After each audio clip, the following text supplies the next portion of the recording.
you need to make sure that you start on time. So thank you for being here. And tonight's a really exciting night. I know that we had a chance to host a couple of different parent sessions in the spring of 2017 and then again in the fall. And there's been just such an amazing amount of work that's gone on.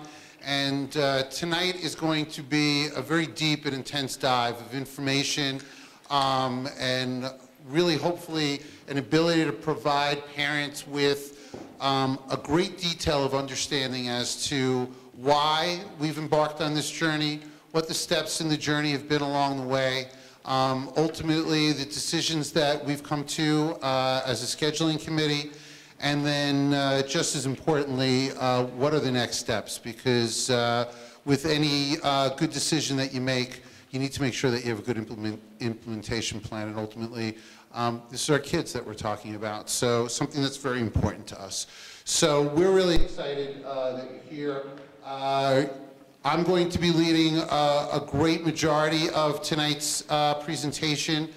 In addition to that, we have Dr. Mike Reddick, who is an industry expert and a consultant that we've worked with, who's going to help provide some details and some history about his work with master scheduling and what he's learned along the way, and certainly help to create some context of the work that he did with us and how he helped guide us ultimately for us to be able to make our decisions. We have some members of our scheduling committee that are here tonight, and obviously the support of Dr. Harrison and Dr. Kaur and Mr. Samuelson are just as important. So again, thank you. One of the things that we've been doing over the last couple of months is beta testing the master schedule, and just as importantly, as we had a chance to announce tonight's meeting, there's been a great amount of feedback that's been coming in and some really important questions. So quite honestly, in addition to the questions, we've learned a little bit about our process along the way, and I think anytime that you're embarking on such a major endeavor like changing the master schedule of a school and understanding the impact that it has, there's continued learning along the way. And I know one of the major questions that's come out recently is a question of process, and specifically a question of process that Matt and I have done in terms of communicating with parents and with the community. And as you learn from the presentation tonight, there's been a lot of thoughtfulness and certainly every level of intention to make sure that we have fully engaged students and parents. And certainly the last thing that we wanted to do along the way is make it feel anything lesser than that. But I thought it was important for me to stand up tonight and certainly let you know that we recognize that. And just as importantly, make sure that as we continue on this journey, the plans that we have to include, most specifically our students further involved in the process, as well as to make sure that we're keeping parents informed and keeping our lines for feedback really open so that we can use it to continually inform each step along the way, and our process is going to be really essential. So with that, I want to talk a little bit about the structure tonight. As I said, we're going to be providing a ton of information. So to help you out along the way, one of the things that we shared with you as you came in tonight was we took the questions that have come our way so far and we grouped them into 4 broad categories, and we created an FAQ document. By no means do we think that this is the end-all be-all, but we thought it would be a great entry point to provide you with some of the information around the consistent questions that we've been receiving. In the packet, you also have a copy of what is the proposed schedule that we've developed. So as we go through the night, one of the things that you received when you came in was an index card. And at the top of the index card, it has groupings of potential areas of questions that you may have. We will have people who throughout the night will come around. If you think of a question that you have that you want us to be able to respond to, write it down. We also ask that you provide your name and email address.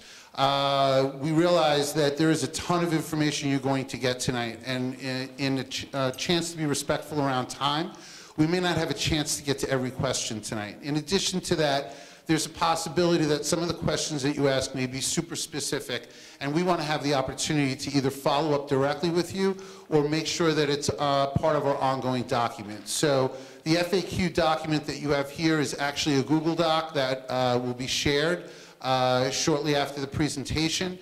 And as we continue to get questions, we are going to make sure that we are growing that document along the way. What we will be doing is gathering the cards throughout the night.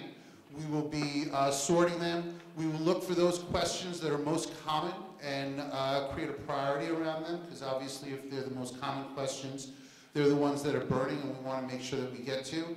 And we will certainly do our best to try to answer every question that comes up tonight. But again, wanted you to know in advance that we're being really thoughtful about how to make sure that those lines of communication are open and that we'll be able to have ongoing dialogue about it and be able to respond to that over time.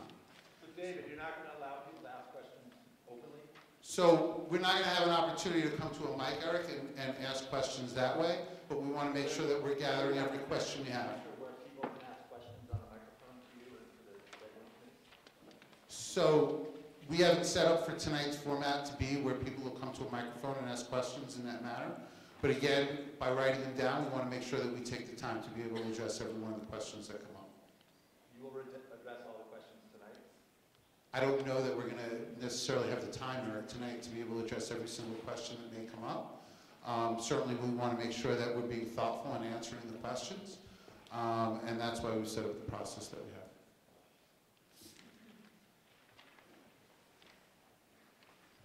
have. Okay, so one of the things that we always talk about is the district objectives. And one of the things that I want to note and talk about is that when I first came here 6 years ago, one of the first opportunities that I had was to meet with the district administration and work together to start to develop what were, at the time, newly created district objectives and theories of action.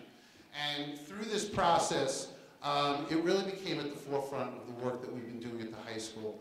And the work in the high school around the master schedule, quite frankly, didn't start when we decided to consider our master schedule. It really started 6 years ago, and through that process, we have been really deeply thinking about ways to elevate and expand the experience for students at our high school. And ultimately, what it came down to was thinking about the vision and what drives us here. So, when you think of the Irvington High School vision, and when we first started thinking about 6 years ago what it's all about, the first thing that we thought about is student-centered instruction.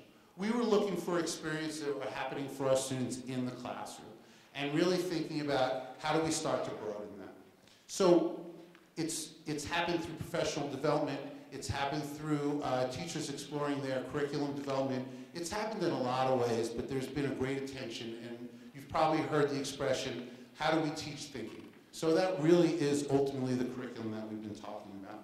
But in addition to that, we realized that what's best for students isn't only about the great things that happen in their classrooms. It's about the broader expanded learning experiences that they have when they're in a high school, both in and out of the classroom. So the ability to think through the advanced course offerings that we have became really important. One of the things that we really started to explore through this process is understanding that the more that we can offer our students, the better we are holistically. So when I first came to Irvington High School, we really started to explore how many electives we had, how many of them were single-shot electives versus parts of sequences, and we've expanded a lot of that over the last 6 years.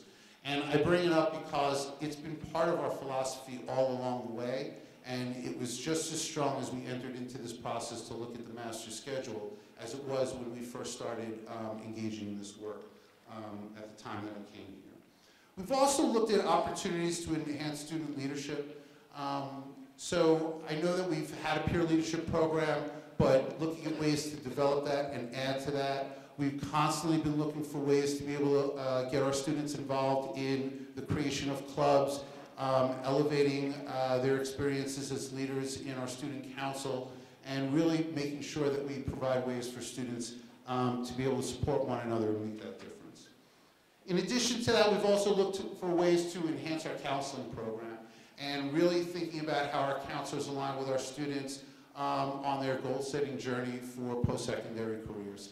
And it's been a major focus for us over the last 6 years, and will obviously continue to be. Another big area that we've been thinking about, we've put a lot of attention to, and it happens through community partnerships as well as through the things that we do in school, is the health and overall well-being of our students. And certainly it's become a major area of concern. It's probably weekly that you get blasts from me and that you hear things about concerns that we have for our teenagers these days, and the amount of community support and attention to the health and wellness factors are at an all-time high. Partnerships that I really respect and value, but concerns around our students' health and well-being is certainly prominent for us. And then ultimately, the things that we've been focused around include how our students connect to the school, the culture, and the community. So one of the things that we recognize going in is that while we've been putting in attention to this, and I think that we've made some steps and strides in each and every one of these, we also recognize a really strong desire to move forward and to grow. So ultimately, what we started to look at is what are ways that you can best support that. And one way that you can do that is to understand that a master schedule is not merely just about how classes are structured in a given day. It's the foundation, it's the backbone of what provides you to really meet the vision and the goals that you have as a school. So as we started to explore that, we started to really look at our current master schedule. And certainly one of the things that we did was look at what are the things that we value the most about it, and we're going to talk about that in a minute. But what we also started to talk about is where there's limitations.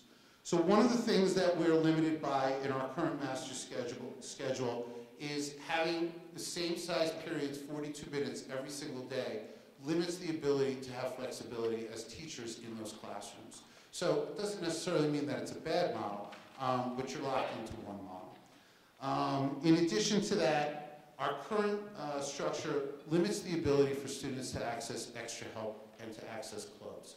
So while we have club period twice a month, we have to take time out of each one of our periods, and we create a very short 25-minute period at the very end of the day. And the reality is the way that it's structured, most of our kids don't take advantage of it. In addition to that, we have 30 minutes built in towards the end of our day, at the beginning of ninth period, for students to receive extra help from teachers.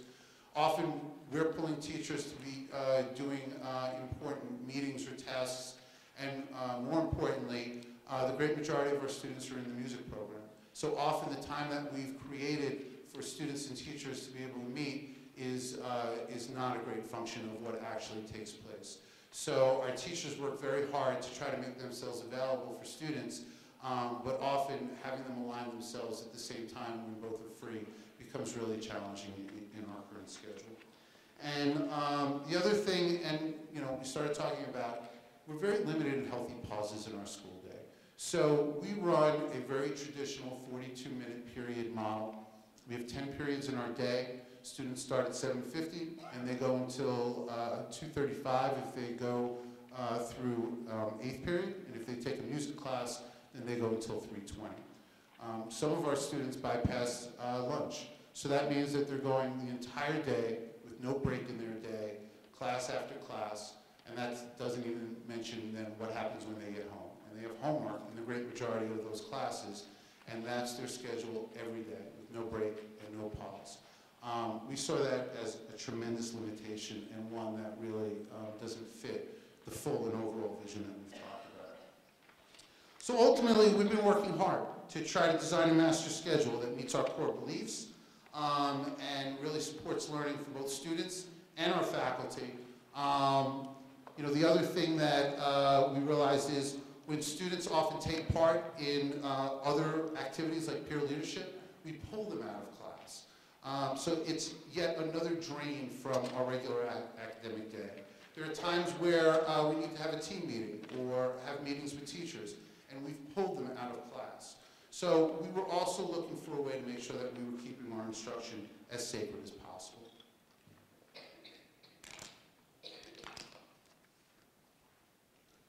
So one of the things that we wanted to make sure was that our process would mirror our beliefs. As I mentioned, It's certainly our intention, and was our intention, to make sure that we were engaging all of the critical stakeholders in the process. So we worked extensively with our staff and our faculty around the development of the master schedule. One of the first things that we did was create a scheduling committee, and you'll hear more about it. You'll meet some of the members tonight, inclusive of 18 members of our faculty and representative of every constituency group we could think of on our staff, as well as every department. We wanted to make sure that we would have every perspective that we possibly could.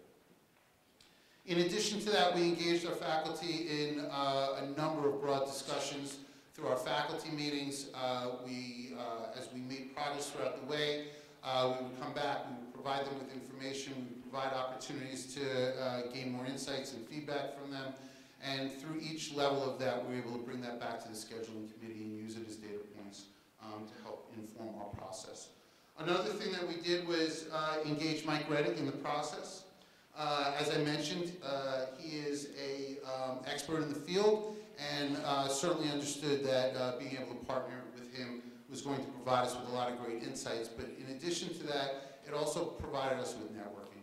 We had the ability through Mike to connect with schools that have undergone change, implemented other master schedules, and through that we're able to engage in site visits, interviews, and really learn a lot from what other schools have been through.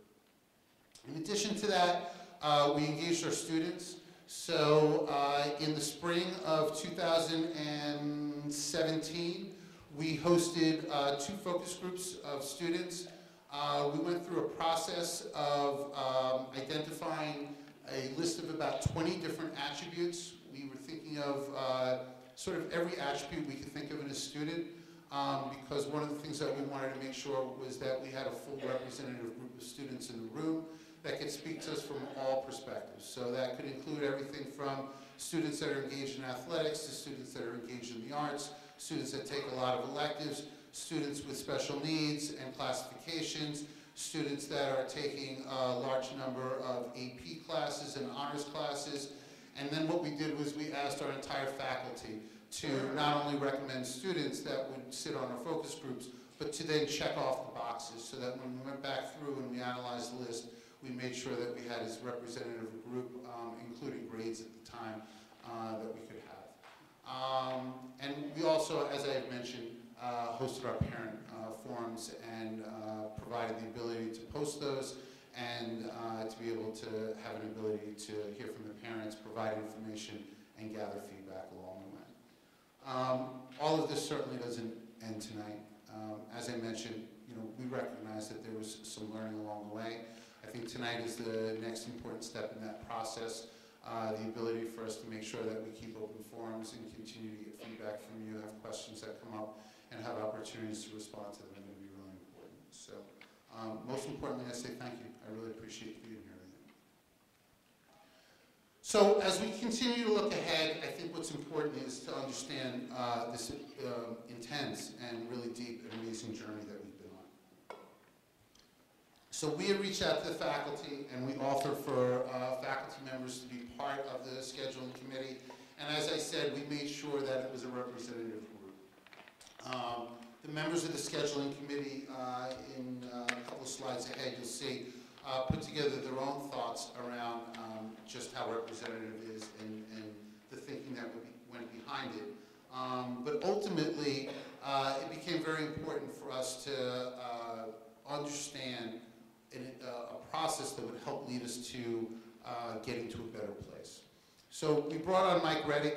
Mike guided us through a process that helped us list the key attributes, things that we believe in, things that we wanted to make sure were the founding principles and the understandings when we were looking at what a master schedule can provide for us. Through that, we also learned from Mike different types of models that exist, and we started to explore them. Our ability to explore those models included not only the research that Mike had shared with us, but outreach into schools. And it was at that point in time that we then started to have those focus groups with students, and we hosted the first parent forum later that spring. We then used that information to come back together and deeply analyze it, start to really understand how a schedule can come together. And it was at that point in time that we wanted to experience and see what had happened in other schools. So we conducted interviews with 8 different schools that have implemented various elements that we were considering along the way. And through that, we then set up for the ability to have 4 school visits.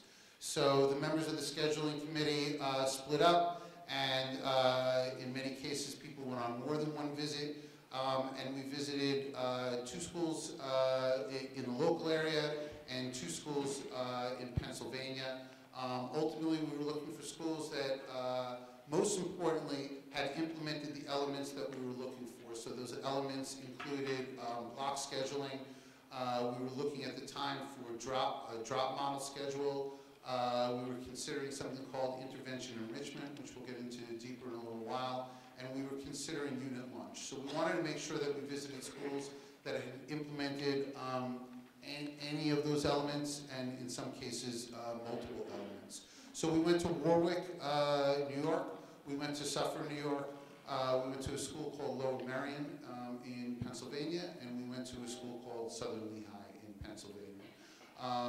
During each of those visits, what was amazing was that the schools not only welcomed and allowed us to roam freely throughout the day, experiencing bell changes and the elements that we were looking for, sit in classes, speak to teachers, but they in each of the schools set up panel discussions with teachers so that we could ask questions and really understand what they were going through, the pros, and any suggestions they may have for a school thinking about change. And we also had a chance to meet with students. So again, wanted to make sure that we were getting as broad a process as we possibly could.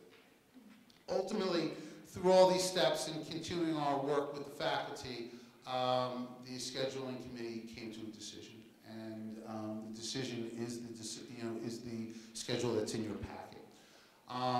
Once they had come to that decision, what became very important was the ability for us to beta test it.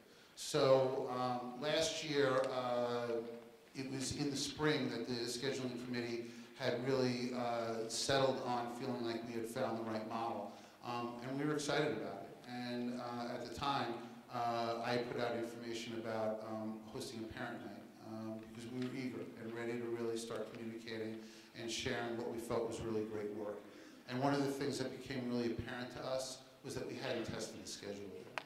And we felt that coming together and having those discussions before we'd had a chance to test it and make sure that it could work and that it was right, ultimately could be a negative. It wasn't something that felt right at the time. So we've had a chance to test that schedule. I'll have a chance to walk you through a little bit more about what that means. There were a number of really important factors that we were considering when you think about beta testing a schedule. First and foremost, we needed to make sure, actually I won't even say first and foremost, I'll say it's not necessarily in any order of priority, but the criteria that we used to make sure that the beta could work was, number one, does it adhere to our contract? In other words, does it adhere to our current standards of what teachers need to have in their schedule? So most of our teachers teach 5 classes. We need to make sure that their 5 classes would fit in. We need to make sure that they would get their appropriate lunch period, their duty period, their prep periods, and how many classes in a row and things like that. The next thing that we wanted to make sure, first and foremost, was that every student would get their course subjects. So the way that we went about doing this is that we didn't do this on paper. We actually built a master schedule from the ground floor up in our eSchool Plus system. So we can create a test basis database behind our regular scene. And what we were able to do was use this year's schedule. So every course that we currently run this year is in the beta testing. And then we used our student course request file that allowed us to generate this year's schedules to actually run every student's schedule and to see how it played out. We had a subcommittee of members of the scheduling committee who worked on that beta. We used all conventional planning when you're building a master schedule. So you start with your classes that are most in conflict and are singletons. So if I'm only offering one section of a class, then it's hardest to be able to make that class fit. If that student is taking that singleton class and another singleton that runs at the same period, that it would be impossible for them to take both classes at the same time. So we used all conventional logic of building schedules to do just that, and then we tested it. And so we needed to make sure that every student would get their course subject. If a student is supposed to be getting 9th grade global honors, they need to get 9th grade global honors. If a student is supposed to get 10th grade geometry, they need to get 10th grade geometry. So we were able to go through and test that, and we were able to check that box. So we were able to see from those course requests, all of our core subject area classes were filling. The next thing, and I know it's been a great area of question, is, well, if we're reducing one period from our schedule, are we sure that we're going to be able to have students get all their elective classes? So we needed to look globally at our electives. Another important question was, are we keeping our elective programs? So as I mentioned to you, when we first started sort of this journey 6 years ago, not just the master schedule journey, but building out our school, we wanted to expand our course offerings. One of the things that we recognized first and foremost around what we value most is the course offerings and the student choice, the amount of choice that our students have. So we needed to make sure that that was as strong as possible. So when we beta tested, we looked just for that. We wanted to see if our electives were filling overall. And lo and behold, that is what we saw. There's some areas of tweak. One of the things that we noticed is that in any given year, developing a master schedule is a tough thing. As I look around the room, I see some parents that I know well who have juniors and seniors. Any parent of juniors and seniors knows that in any given year, it's not uncommon for students to have to make tough choices because they can't always fit in every course. Sometimes there are conflicts. The student can't create the trio of taking both, all three of the AP Calculus class that they want, as well as the AP Lit class that they want, as well as the AP Chemistry class that they want. So every year students are forced, unfortunately, to make choices. It's a product of being a small school and offering so many classes, and often some of them are only offered with 1 or 2 sections. So we saw some of the same things. So what we wanted to do was to maximize the enrollment in each of our elective classes as best as we could, and then overall get a sense of how many students were enrolled in those elective programs. And what we saw was something that was very comparable to our current model, very comparable to what we normally go through. While I want to emphasize that this is about all of our electives overall, because I think it rounds out our student experiences, I've received a lot of questions around our classics program. So I just want to make mention into that. It was a great area of focus for us.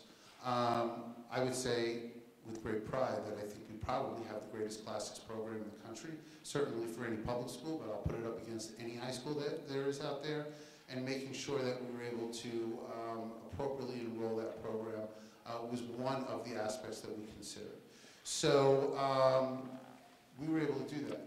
So I'll give you a small example of that. We currently have 49 students enrolled in Latin 1, and in the beta we were able to have 47 students enrolled in Latin 1. Keep in mind that's just running the beta, we're not having any schedule changes at that time. And the numbers were true throughout every level of Latin and Greek that we have. We currently have 17 students enrolled in our Greek program, and in the beta we had 16 students enrolled in that Greek program. So ultimately, it became really important for us to make sure that we could test this. And the best part is, we've now done that. So ultimately, it's why we felt this was the right time to start meeting with parents and to start sharing where we're at and what those steps were. So the next thing that I want to talk about is the makeup of our scheduling committee. We had 18 really amazing and dedicated staff members that were pulled out of classes for full days and worked tirelessly to be part of this process. I know we have a great representative group of them here tonight, and I'm going to allow them to come up and say a few words about their thoughts about the process. But ultimately, as it says here, there were 18 faculty members that were representative of every department in the high school. We had tenured and untenured faculty members on the committee. We had faculty members with less than 5 years experience. We had faculty members who were here for 20 years or more. and a number of them that were here when we had a unit lunch back in the day. We had faculty members who have already taught in the block and drop models in other schools. And ultimately, the work included off-site and in-house training with Mike Reddy. It included various committee meetings, spending a lot of dedicated time. It included communication with local Westchester County schools, site visits including schools in Rockland County, Orange County, and Pennsylvania, reviewing the need for space and resources when considering the schedule, and ultimately being part of the beta testing. So with that, I'd like to introduce, or at least invite my colleagues to come up and say a few words about their process.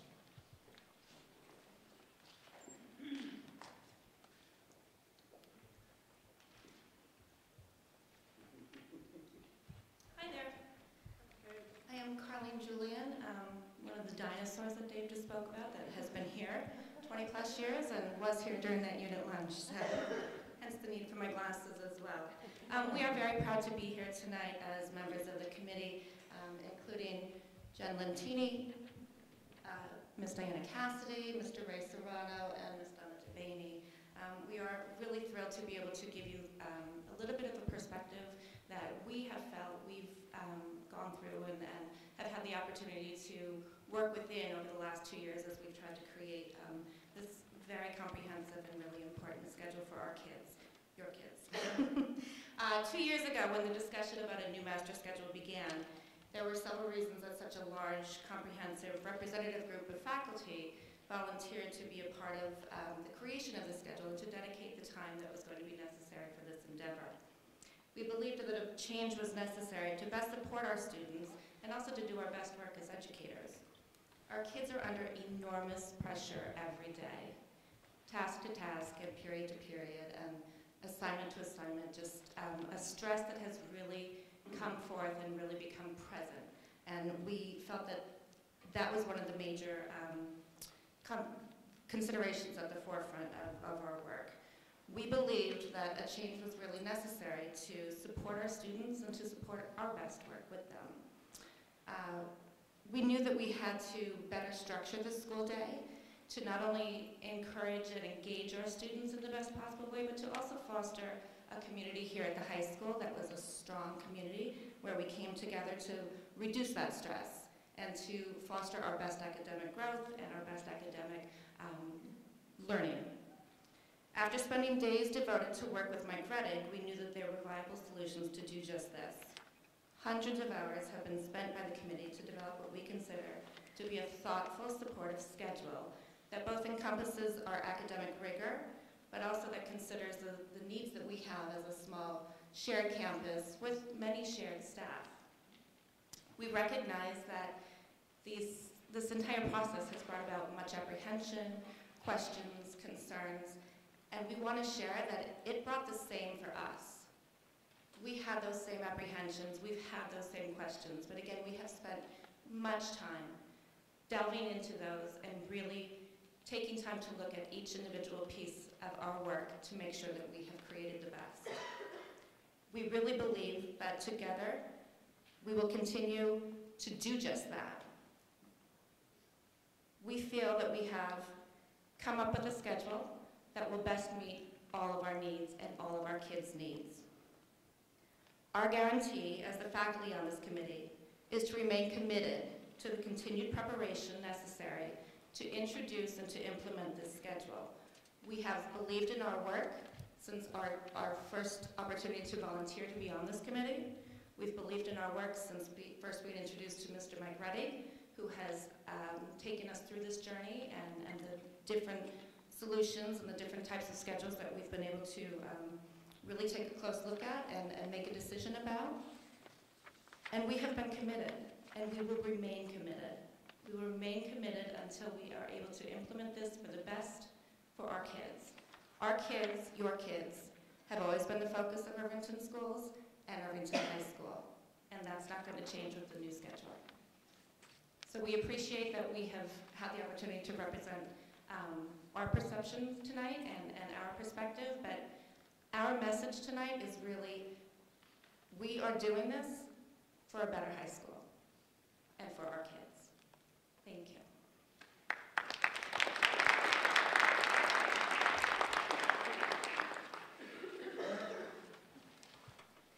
Thanks, Carlene, and to everyone on the committee. Greatly appreciated.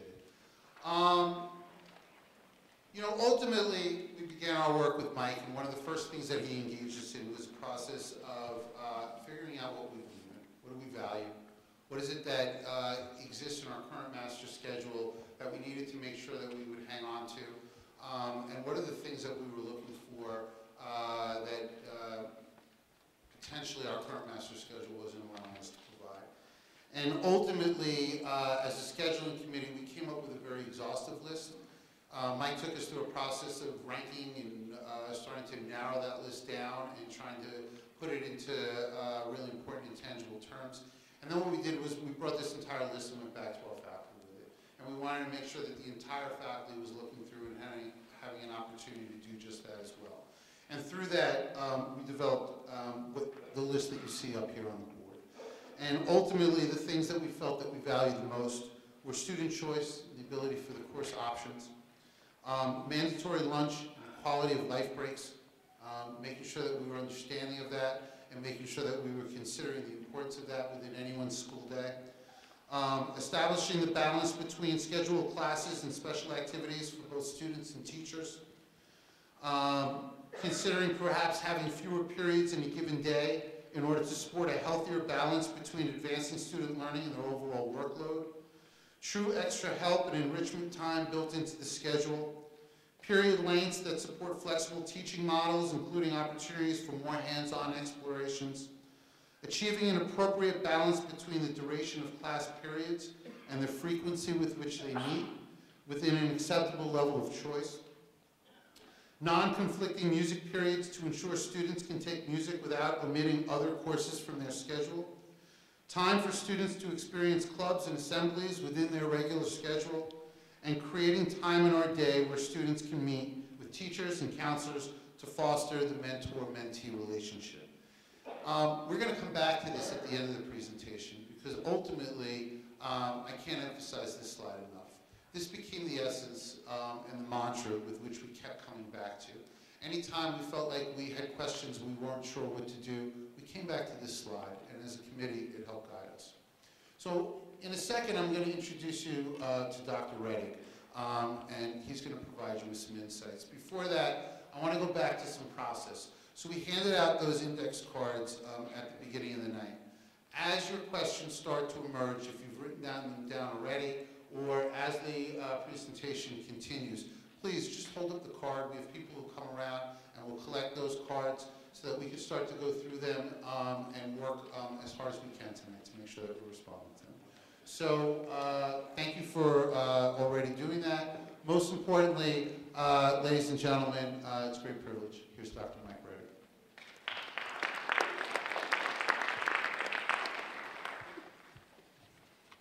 My wife keeps asking me when I'm going to retire, and I could, you know, but it's nights like tonight, and it's teachers like you just heard from there that keep me wanting to do this work. And so what I'm going to do is provide a kind of a context. I think most people in the audience have lived the schedule they went to and the one that their kids in the school that they went to, and they live the one that their kids go to now, and don't have a broad view of actually what's out there and what's happening in schools across the country. And I've been fortunate enough to get that view. I'm a New Yorker. I grew up on Long Island. I'm a Syracuse University graduate. I spent 10 years as a teacher in the Syracuse City Schools.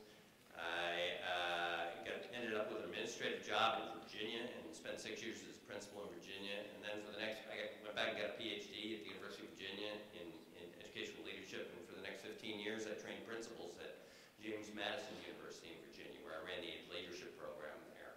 And while working there, I got very interested in scheduling and working with a colleague at the University of Virginia. We wrote a book that came out in 1995 on high school scheduling, one that came out in 2000 on middle school scheduling, one on elementary school scheduling. I started consulting with schools as a grad student, did it throughout my time at the university, and then 12 years ago, retired to do it full time. So that's what I do. I work with schools all over the country. I work in 43 states and about 15 different countries. Today I was in Rye. Tomorrow I'll be in Rye too. The day after, on Thursday, I'll be in Roanoke, Virginia, working there. So I get to work all over the place and see lots of different things. And so I'm going to take you on a bit of a historical journey about this secondary school schedule. The Modern American High School has its roots in the middle of the 19th century when all the one-room schoolhouses we used to have around this country began to consolidate. And as we urbanized, they consolidated into larger institutions. There were only two at the time. The elementary school, which was generally grades 1 through 6 or 7 or 8, and the secondary school that was generally grades 7 or 8 or 9 through 11 or 12, depending on where you were in the country. The original high schools in our country that began to open in urban areas had widely varying schedules. I remember seeing one old one from out west where kids took 5 classes a day, and that was it, okay? And then I saw an old prep school schedule from New England where kids had 14 different things they did over the course of the week, some short, some long, some daily, some once a week, some in longer periods. That kind of variety persisted until the early part of the 20th century, when a committee was formed. This was at the same time industrialization was taking place and automation was taking place. And there was a committee that was funded by a grant from the Carnegie Foundation. And this committee was charged with setting standards for the American high school. What did it mean to be prepared for the world of work? What did it mean to be prepared for post-secondary education? What should the program be? How should we account for that program? What's a credit? How many do you need to graduate? And so they settled in on some of these issues, trying to set some standards to guide states in the ways that they provided secondary education for students.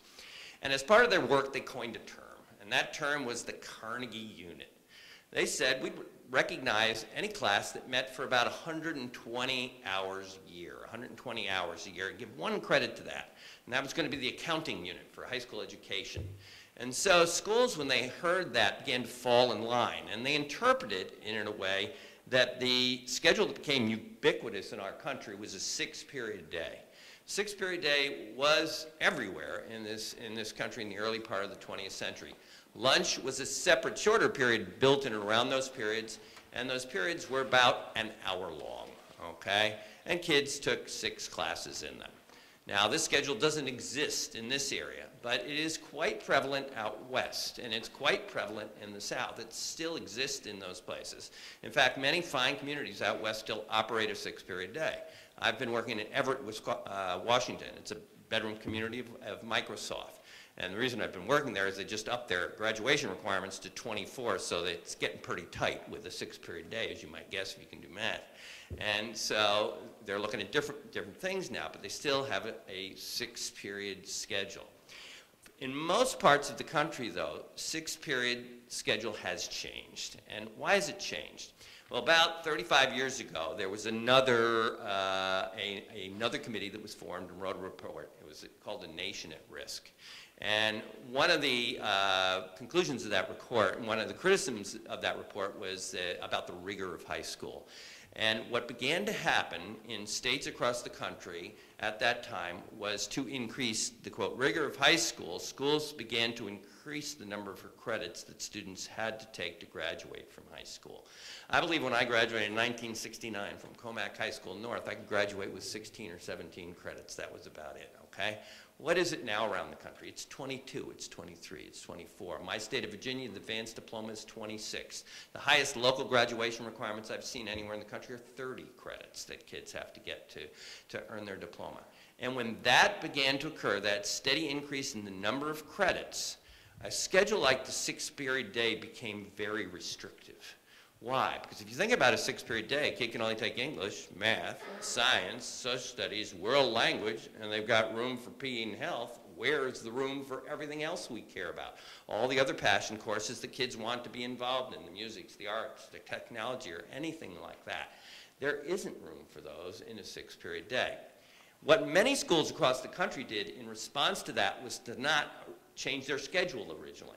They band-aided it. They offered classes after school that kids could take, so they could take a 7th class. Or they offered early morning classes where kids could get a 7th class that way. There were big summer school programs that kids went to. I worked at Homewood Flossmoor High School right outside of Chicago. 3,000 kids went to that school. They were on a 6-period day. 1,500 went to summer school every year. Why?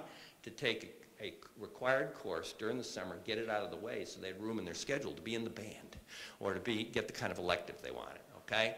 After a while, though, those BandAids didn't work, and so schools began to change their schedules. The most common single-period schedule in the country, ubiquitous throughout the Midwest and the South and in parts of the Northeast, is a 7-period day.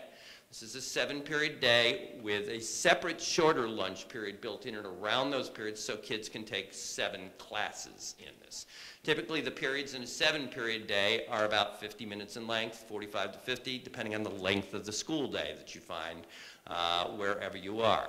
Now kids have a little more room in their schedule. They have room for English, math, science, social studies, world language, PE and health, and room for an elective as well, okay? But in some parts of the country, that wasn't enough choice. And so the more standard schedule in parts of the Northeast, if you go to Pennsylvania, New Jersey, New York, Connecticut, you'll find many schools are on an 8-period day. Now, an 8-period day comes in a couple of different formats. And the format that I'm showing you here is where now lunch is the same length as a period. In the previous 7-period day, lunch was separate and shorter, built in and around the 7th. In this, lunch is now one of the 8 periods. And if a student takes lunch, they still can only take 7 classes in this schedule. But the reason I show it this way is because in some schools, students are allowed to waive lunch to take another class period. So I worked beginning about 5 or 6 years ago with the Cherry Hill Public Schools. Cherry Hill is a very fine school division, suburban Philadelphia, across the river there. 2 big high schools, east and west, about 2,000 kids in each one. They were on this schedule forever, okay? 30% of the kids in the district waived lunch to take a 8th class period. 50% of the kids at Cherry Hill East waived lunch to take an 8th class period. Didn't mean the kids didn't eat. They picked up something during class change, brought it into teachers' classrooms and ate there, but they went straight through the whole day. Why did they do that? Of course, they had to take another AP class so they could get into Harvard, Penn, or Yale. And that's what they were all trying to do. And, you know, this happens. I know this happens here. We went through a process in Cherry Hill where one of the non-negotiables in their process was that whatever schedule we go to, all students will have a lunch, and it will be non-negotiable. They'll all get a lunch. Now, that's an interesting non-negotiable. And why did they do it? Because what happens in a situation like this is when one kid waives lunch to take that extra class period, oh man, this kid's probably a genius. He or she's a genius, and that kid could probably take 15 courses and get an A in all of them, and it wouldn't be any skin off his teeth, you know? But as soon as one kid has a better transcript than everybody else in the school because they got that one extra course, and you know, college's first level of evaluation is, did you take the most rigorous program available in your school? Okay, that is the first level. Now we got one kid who's got a slightly better transcript, okay? He took one extra course in there, or she did. And so now we've got a line. We've got a number of other kids who start to say, well, to keep up with the Joneses, I need to take another class too. And for the first number of kids that do that, it's probably fine because it's, they can just do it without even thinking. And then we get to number 50, who's under stress, and we get to number 75, who's super under stress, and we've created a slippery slope of a kind of a ridiculous rat race of course accumulation that is unhealthy for students. I use that as an example in every presentation I make, and then I bring out another school I've worked in. I said, and you know what? There's another school I've been to. They have 9 periods in their regular day, and then they have all their music programs after school, and they have a wonderful music program. So many of the kids there take music too there, and a whole lot of kids waive lunch there, and they go 10 periods straight through the day without a break if they waive lunch, and people look at me like the people there must have lost their minds. Why would they do that to anybody?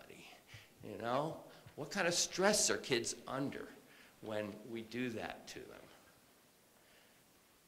I wouldn't want to do it, that's for sure. Okay.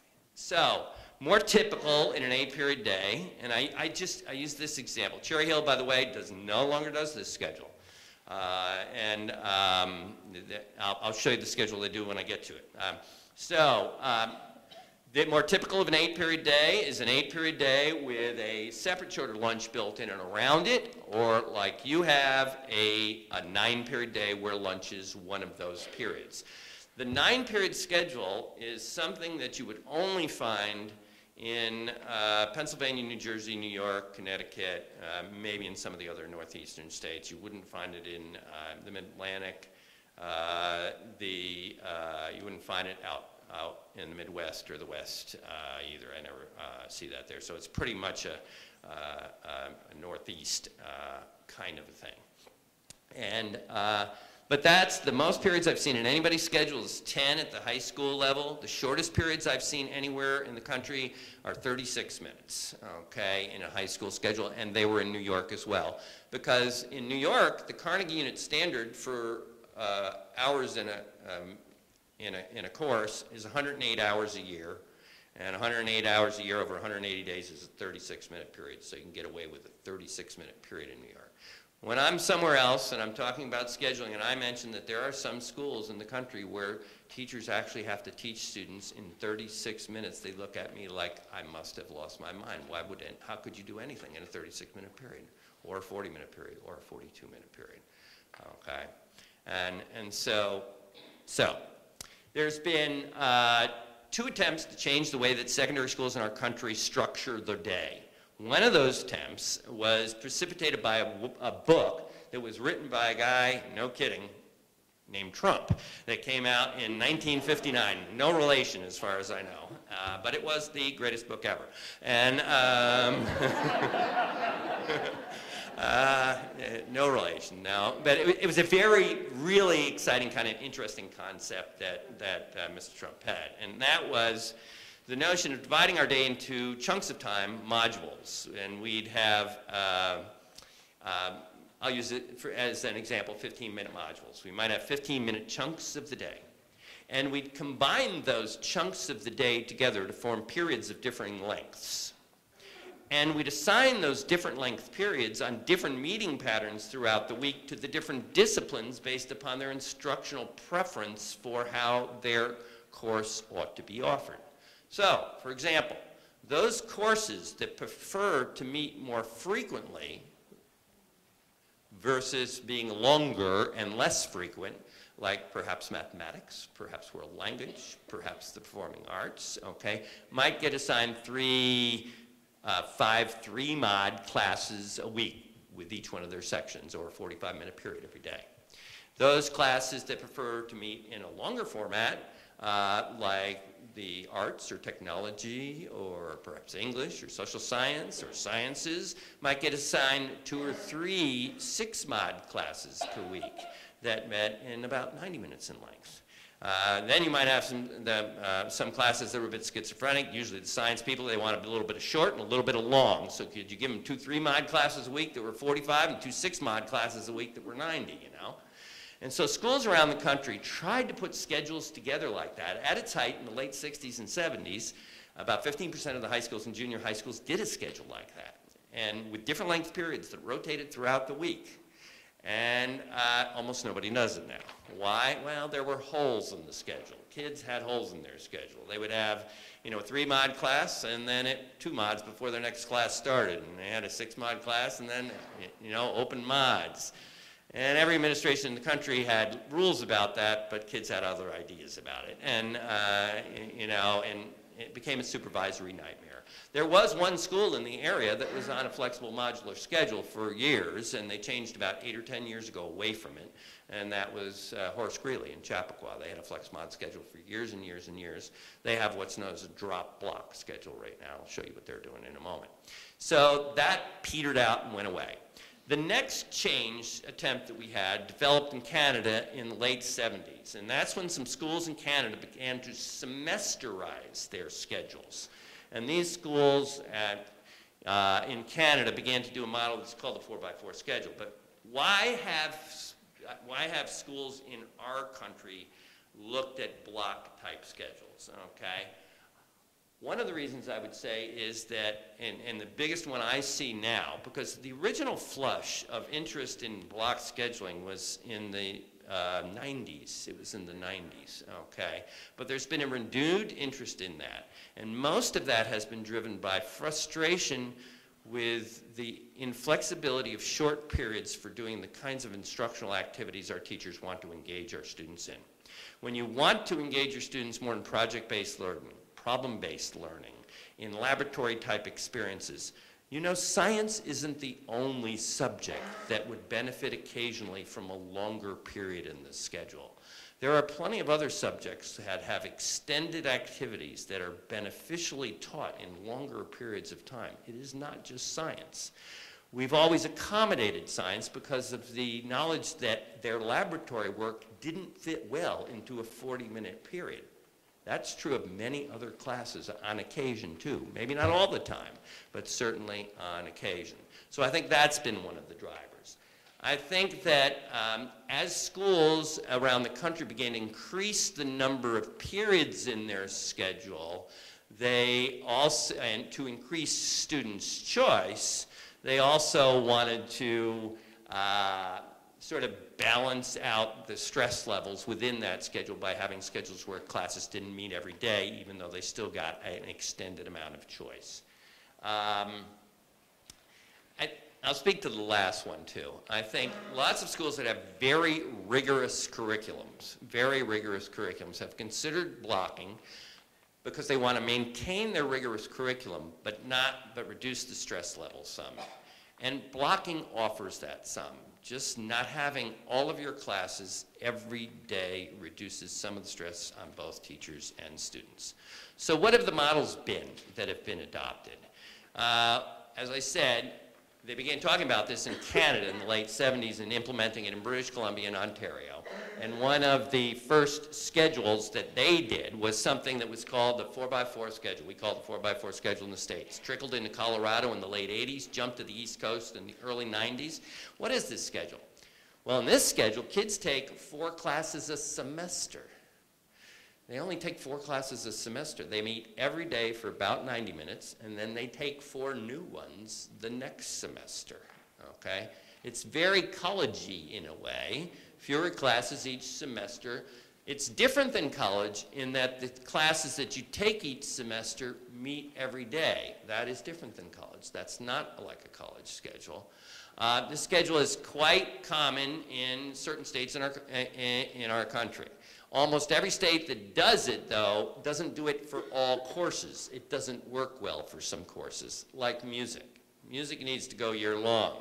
AP courses need to go year-long because of the testing system and things like that. So not everything's semesterized. I'm not going to spend a lot of time on this, but just to give you a sense, 85% of the state of North Carolina operates this schedule. I'm from Virginia.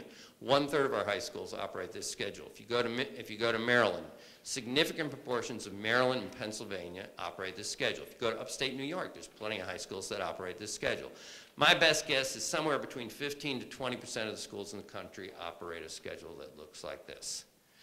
More common in the country for block-type schedules are the schedules where the classes go year-long. They don't go year-long here, most of them. They only go for a semester. But in the more common type block schedules are AB schedules, and they come in all sorts of kinds. There are some schools that run a schedule based on 6 periods, where 3 meet one day and 3 the next. They're 2 hours long. There are schedules that are based on 7 classes, where 6 of the classes meet every other day, and one of them is a daily period. We have a number of schools in the state of Virginia that I live in, where I live, that operate a schedule like this. The most common of the block schedules, though, is this.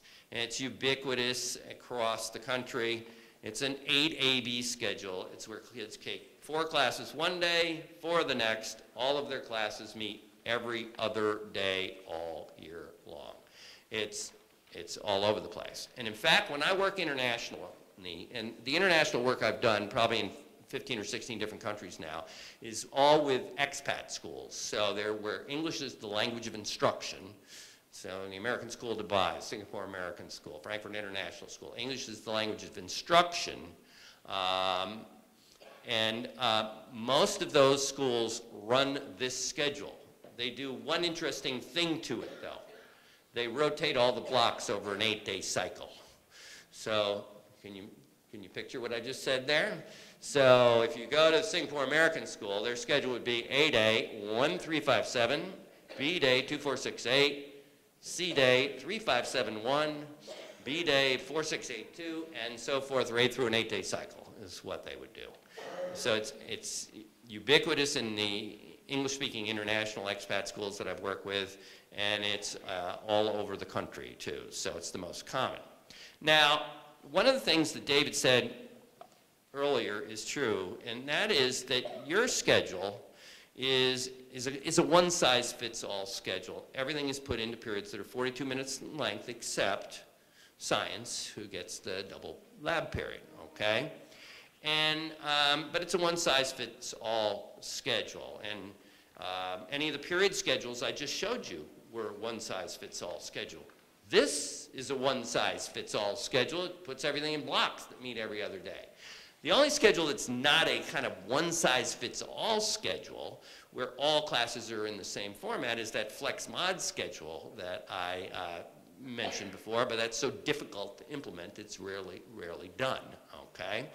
So what happens in schools around the country when they begin to look at their schedules is that there are certain departments that kind of value frequency. There are other departments that value duration.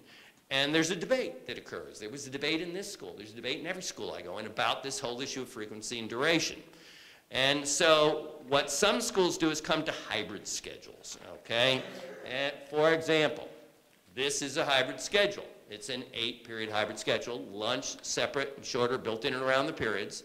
But what this shows you is a schedule where kids have all 8 of their classes on Monday, all 8 of their classes on Tuesday, all 8 of their classes on Friday, half their classes on Wednesday, the other half on Thursday.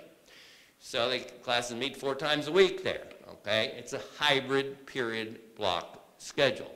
Still one size fits all. Everything's in the same format, but it's a bit of a compromise between those departments that favor frequency and those departments that favor duration. There are other versions of these things. Some people only have 1 day where they have single periods, and then they block the rest of the time. Some people put these on 6-day cycles. They have 2 days of periods and 4 days of blocks, or 4 days of periods and 2 days of blocks, or 4 days of periods and 4 days of blocks, which is what yours is proposed to be.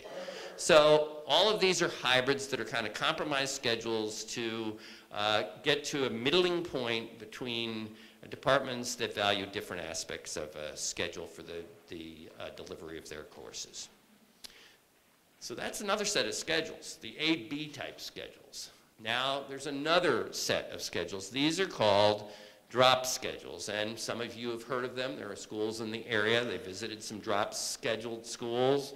This is an example of one. This is from Mainland Regional High School in New Jersey, but it's also the schedule they do at Nanuet and in Nyack and in Warwick Valley and in Suffern and lots of places on the other side of the river, and some coming on this side of the river pretty soon. If you look at this schedule, kids take 8 courses. They take 8 courses. And if you look at the morning, it rotates. They take 1, 2, 3 on A day, course 4 does not meet. 4, 1, 2 on B day, course 3 does not meet. 3, 4, 1 on C day, course 2 does not meet. And 2, 3, 4 on D day, course 1 does not meet. Each class in that meeting pattern in the morning meets 3 days out of 4. Each class in the meeting pattern in the afternoon meets 3 days out of 4. And that's the schedule. You'll notice an interesting aspect of this schedule too, which is something your folks went to see. They went to see the drop. They ultimately decided they didn't want to do a drop. It's fine. But there's something else in there, and this is a school of 1,800 kids, and they have a unit lunch that is 50 minutes long. It's 1,800 kids. It's a closed campus. They don't have an 1,800 kid cafeteria. Okay. When I worked with Cherry Hill, 2 big 2,000 kid high schools, we had a study committee that work for a year, and then we plan for a year. And they went to visit this school. They were loaded for bear. They were sure when they went to see unit lunch that it was going to be fun watching the chaos, okay? And Cherry Hill's one of those kind of places where it's hard to teach them anything new because they're already perfect.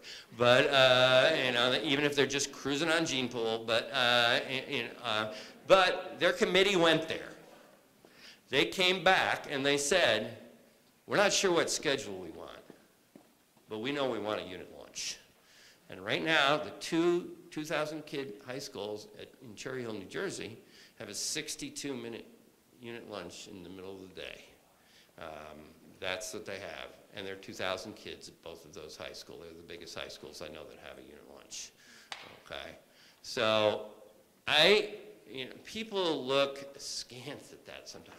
How can you do it? So many good things happen in unit lunch. So many good things happen in it. Clubs meet during that time. Kids have free time. Kids socialize. They do their homework. They sometimes get help from teachers, depending. There's so many good things. If you're interested in unit lunch at all, I invite you to go to a website, Lenape Regional High School District. There are 5 high schools in New Jersey in the Lenape Regional High School District. They all have a unit lunch that's 50 minutes. They have some beautiful videos that explain how they do it there, and they interview teachers and kids all about it. It's really good stuff. It's really good stuff. It'll give you a picture of how these schools that are much larger than yours have managed to do a unit lunch and how much it is valued just culturally by the school, teachers and students alike. So that's in the schedule. So now I'll take it one step further. Some schools have taken a couple of different scheduling ideas and combined them together. So this is impossible to read. It doesn't look like the slide. It probably is the Excel to Google Docs transfer, if anybody's familiar with the problems with that. Sometimes it doesn't always work as nice as you like. But let me explain what this schedule is. This is a drop block schedule. And this is, we don't have a pointer here, drop block schedule. There are 3 different lunch periods. They don't have a unit lunch at Wissahickon High School in Wissahickon, Pennsylvania. But what they do is this schedule right here for 4 days, and the next 2 days of their schedule looks like that. So they have a drop for 4 days where classes meet 3 days. 3 days out of 4, and a block for 2 days, where each class meets once. Every class meets 4 days out of 6, 3 58-minute periods, and 1 80-minute block. Okay, that's their schedule. This is also the schedule used at Horace Greeley High School in Chappaqua. That schedule. This is also the schedule used in the 2 Cherry Hill High Schools in New Jersey, and with 2,000 kids in each of them, except they have a unit lunch, not separate lunches. So this drop block schedule I'm sharing with you combines those aspects.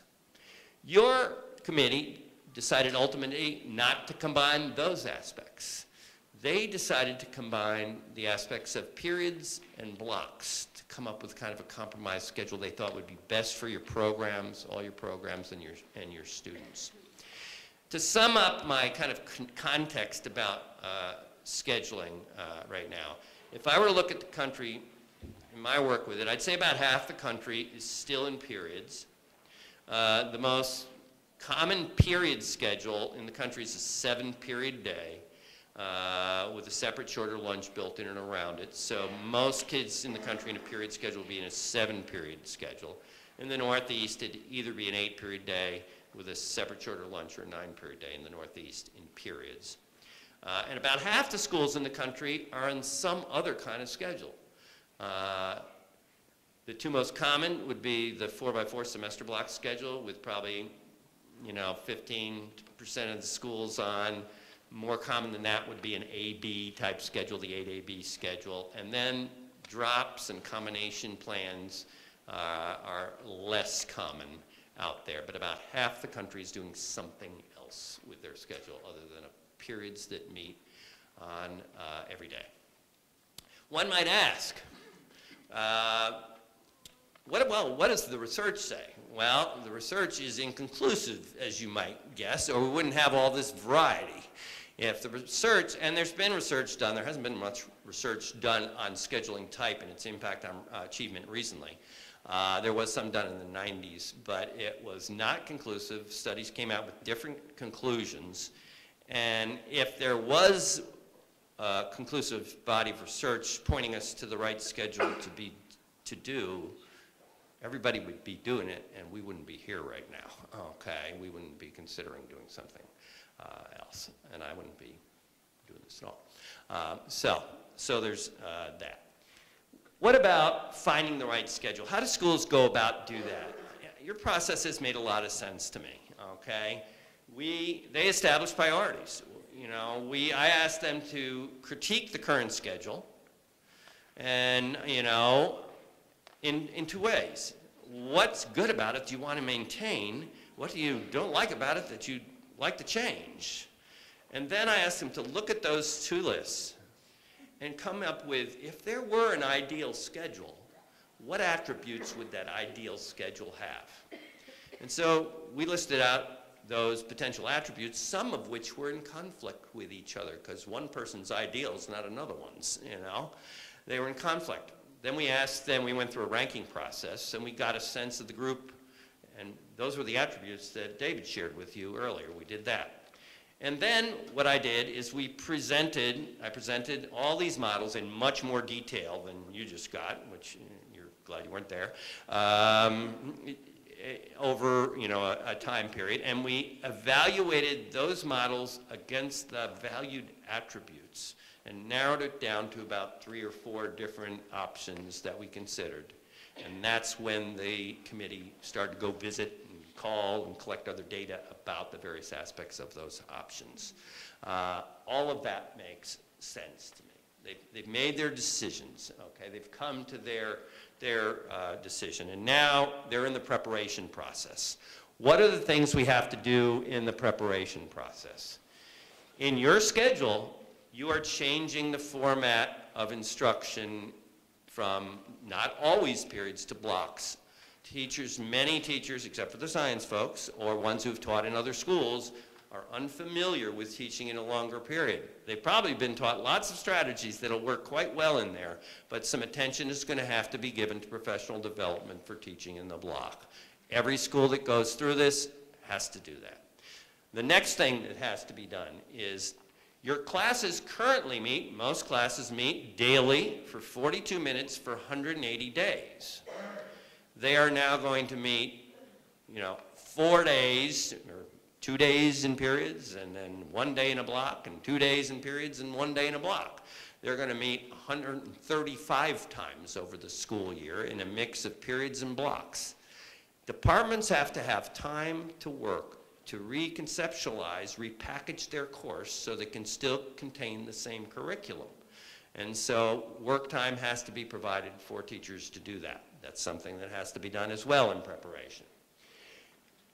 You already beta tested the schedule. I call it proving the concept. Yeah, Mike, that sounds like a great idea. Wouldn't it be great if it could actually work? And I've run into people who've had, I met this guy in Oklahoma one time who attended a session I did, and he said, oh yeah, we're going to do some semester blocks and some AB blocks and some skinnies that go all year long and some maybe, and they were going to do all these different variations in their schedule. And I said, did anybody try and make that work yet? Because I suspect it's not going to work at all, that you're going to have conflicts all over it. And so that's why I always encourage schools to do this beta test that David's talking about. Take real student course selections, apply it to the new schedule, see what impact the new schedule has on matching students' course selections with what they get in their schedule. So you've done that. Review revised school policies. There are certain policies your school has, every school has, that are connected in some way, shape, or form to the schedule. You have to review those and revise. It might be an attendance policy or grading policy or something like that. Create a detailed communications plan. This is part of that, but how are we going to communicate with our public? How are we going to let them know what's going on, involve them, all of those kinds of things. There are a couple innovations that require special attention in a new schedule. Not everybody does these things. You happen to do both of them. So the intervention enrichment period, which you'll hear more about, requires a great deal of attention to determine its structure and the offerings within it. The unit lunch, as you might guess, has a lot of detail work that has to be done to prepare for it. And there's facilities issues, there's serving issues, there's where do kids eat, where are they allowed to eat, where aren't they allowed to eat, where are they allowed to be. All those kinds of things have to be addressed, and every school that does a unit lunch creates a subcommittee that works on that to make sure that they open with it working pretty smoothly. So that has to be done. And then I always encourage schools as well to, so you have some goals for this new schedule. What are they? How are you going to evaluate whether you attained those goals? Okay? Yeah, I was working in Rye today. They've made an adoption of a new schedule in Rye too. It happens to be a drop schedule with a unit lunch, okay? And that's what we were working on today. What is all the prep work we got to do to get ready, okay? And they have an evaluation committee to set the metrics for how they're going to measure whether the schedule has done what they asked. So that's kind of my context, and I'm going to turn it back over to David here to go through the details of the schedule.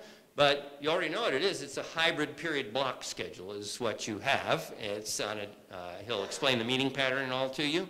But, whoops, there it is. Thanks for your attention.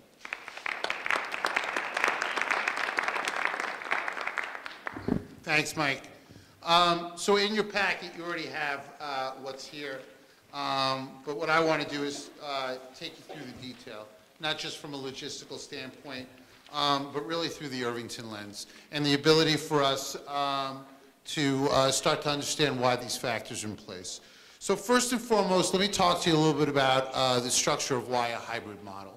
So hopefully most of you either came to one of the parent sessions that we hosted or had a chance to watch the video. And ultimately, we were really exploring a block schedule and a drop model. And there were pros and cons to each and things that as a committee we both loved and felt as concerns in each. In a drop model, there were period lengths that were more in line from a time period to what we currently run. They were 50 minutes. Well, in some ways, it's really nice. But in some ways, when you're also looking for the potential of flexibility and being able to do more in a classroom and have longer periods, 50 minutes doesn't necessarily provide that flexibility. Another challenge that we saw in the drop model was around shared staff and the ability to make sure that they could be at the high school at the time that they needed to, but also if they had an assignment during the day where they would be at the middle school or at one of our elementary schools, that they could adhere to that as well. And while there certainly was a desire to try to shoehorn that in, ultimately what we found was that it was going to create some real logistical hurdles that would be difficult at times to overcome. But again, there was the logistical side, but then there were some real practical sides.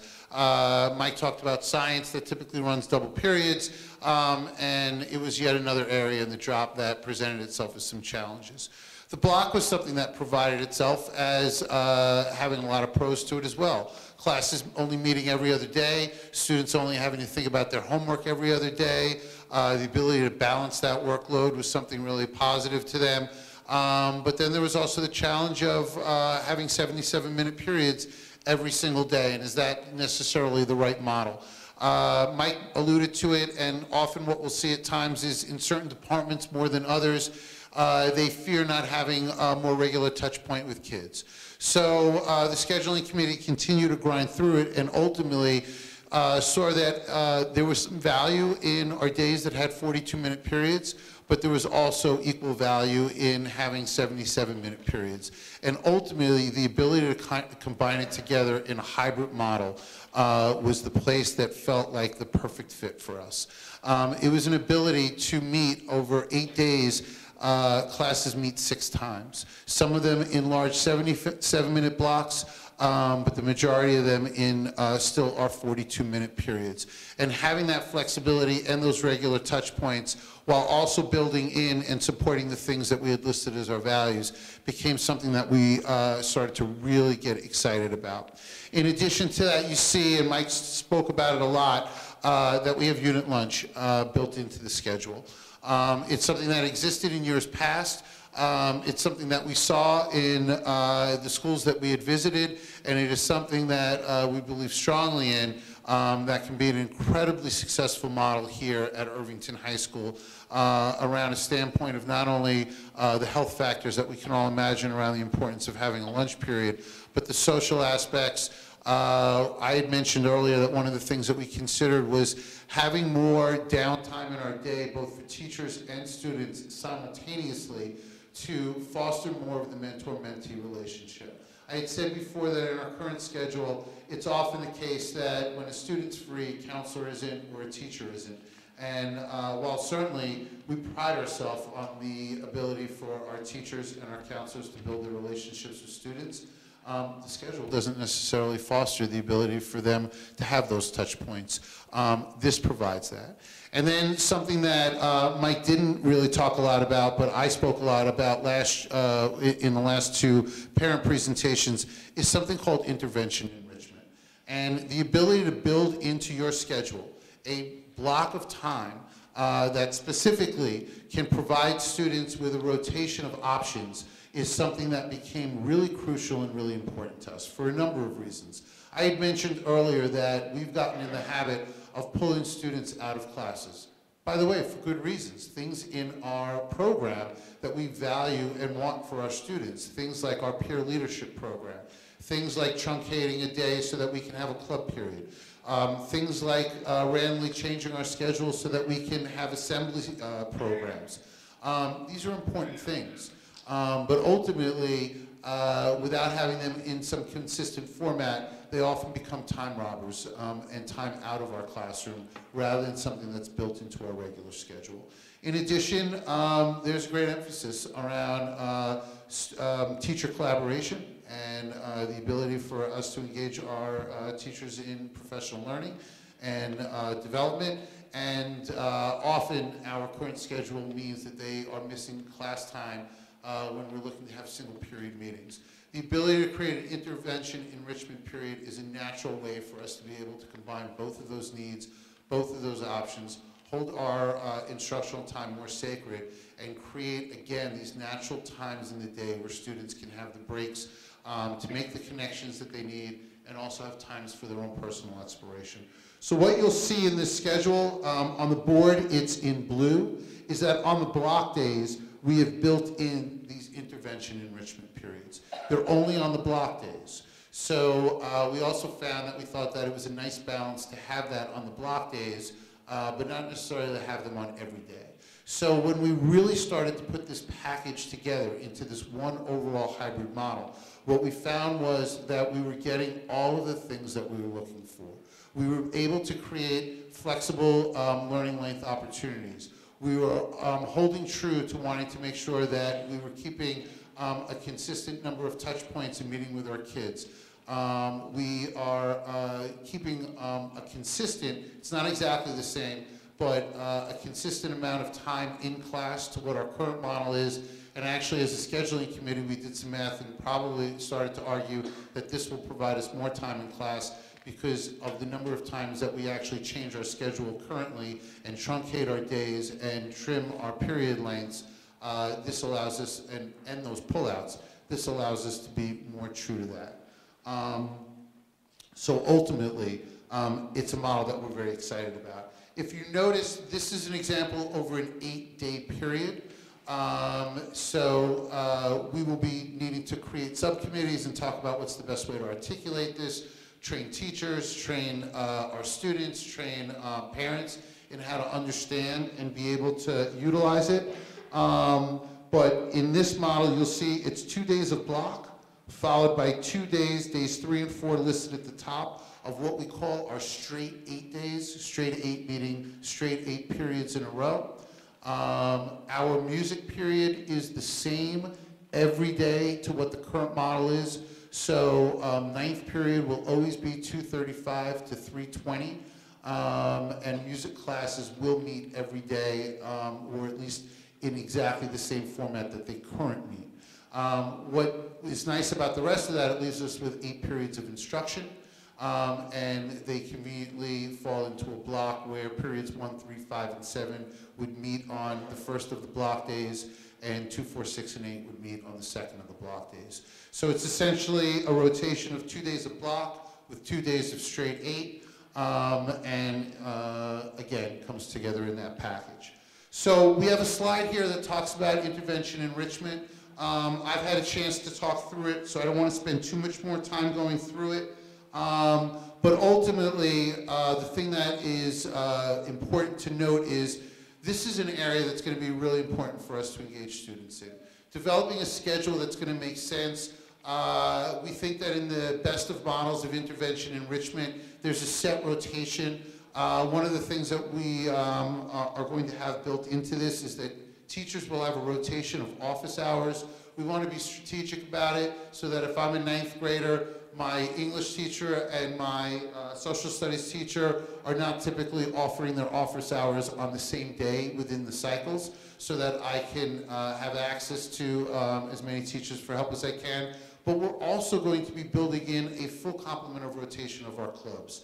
So on this next slide, you will see an example, and it is part of the presentation that we made to parents at the last round.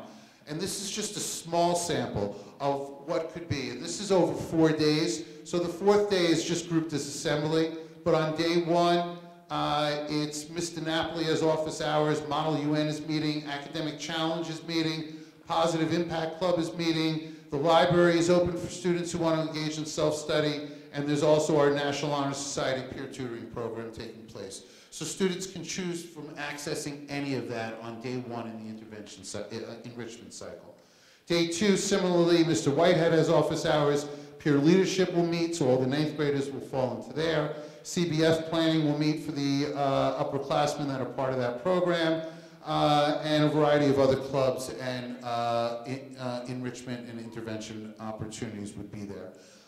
Essentially what we're looking at is having this play out over an 8-day cycle of intervention enrichment, and being able to really cycle students through a lot of choice on both sides. One of the big things that we heard from students is while they value our club periods right now, 25 minutes twice a month really leaves them with very little time to actually explore it in the manner that they want to. So often what happens is students are either meeting outside of school time to really explore those clubs, or quite honestly, they're signing up for clubs in the beginning of the year that they just don't have time to be able to explore.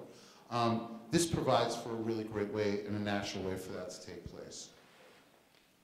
What is unit lunch? Mike started to talk about unit lunch. I know there's been a lot of questions out there. How could we possibly do it? How do we start to plan into this? I think Mike gave you a good understanding of the philosophies around unit lunch.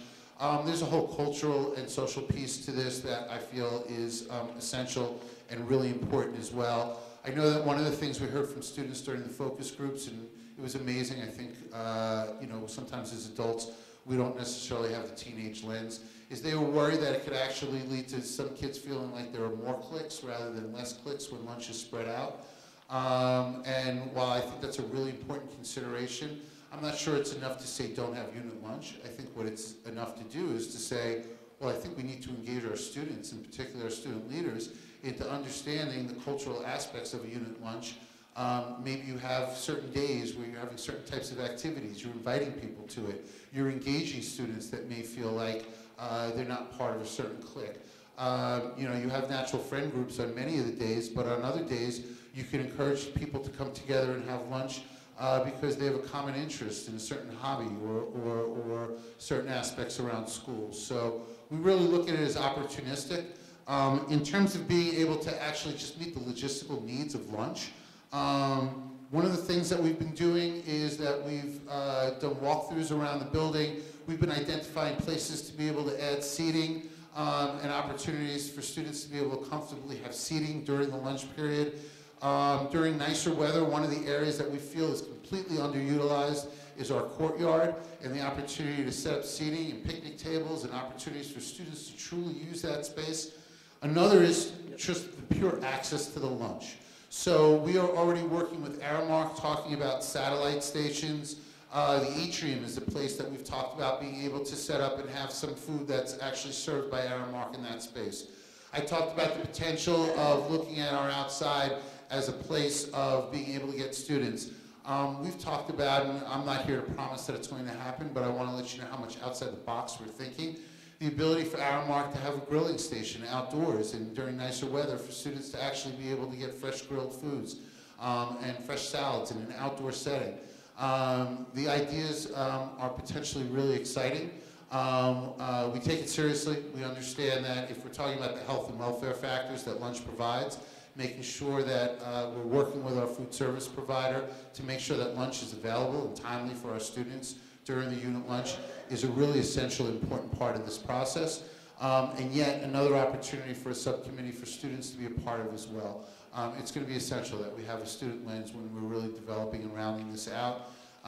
You know, another example is reaching out to the local food vendors that do delivery service to our school right now and making sure that they understand the model that we're going to be working in towards and helping them set up a system that's going to make it work so that when students are free, the lunch can be here, they can have access to the food, and they can take advantage of the structure that we can provide.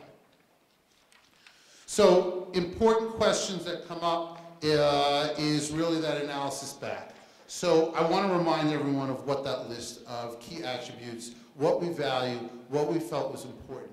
And as you start to look through the nitty-gritty of the schedule that's in your packet that we talked about tonight, think about how it can fit that. Student choice for course options. While it may not jump out of the page, I want to reiterate our beta testing. It was essential that when we beta tested, we looked at our electives. We looked at the number of courses that are offered.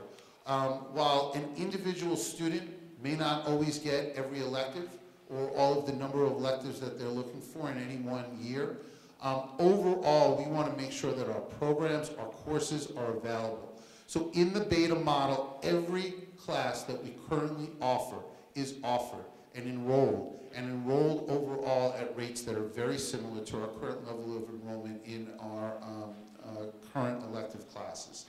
The next is making sure that our students take healthy breaks throughout the day. Mandatory lunch is something that we firmly believe in. We think it's essential. We feel that there are already enough stress factors that our students deal with naturally in their lives.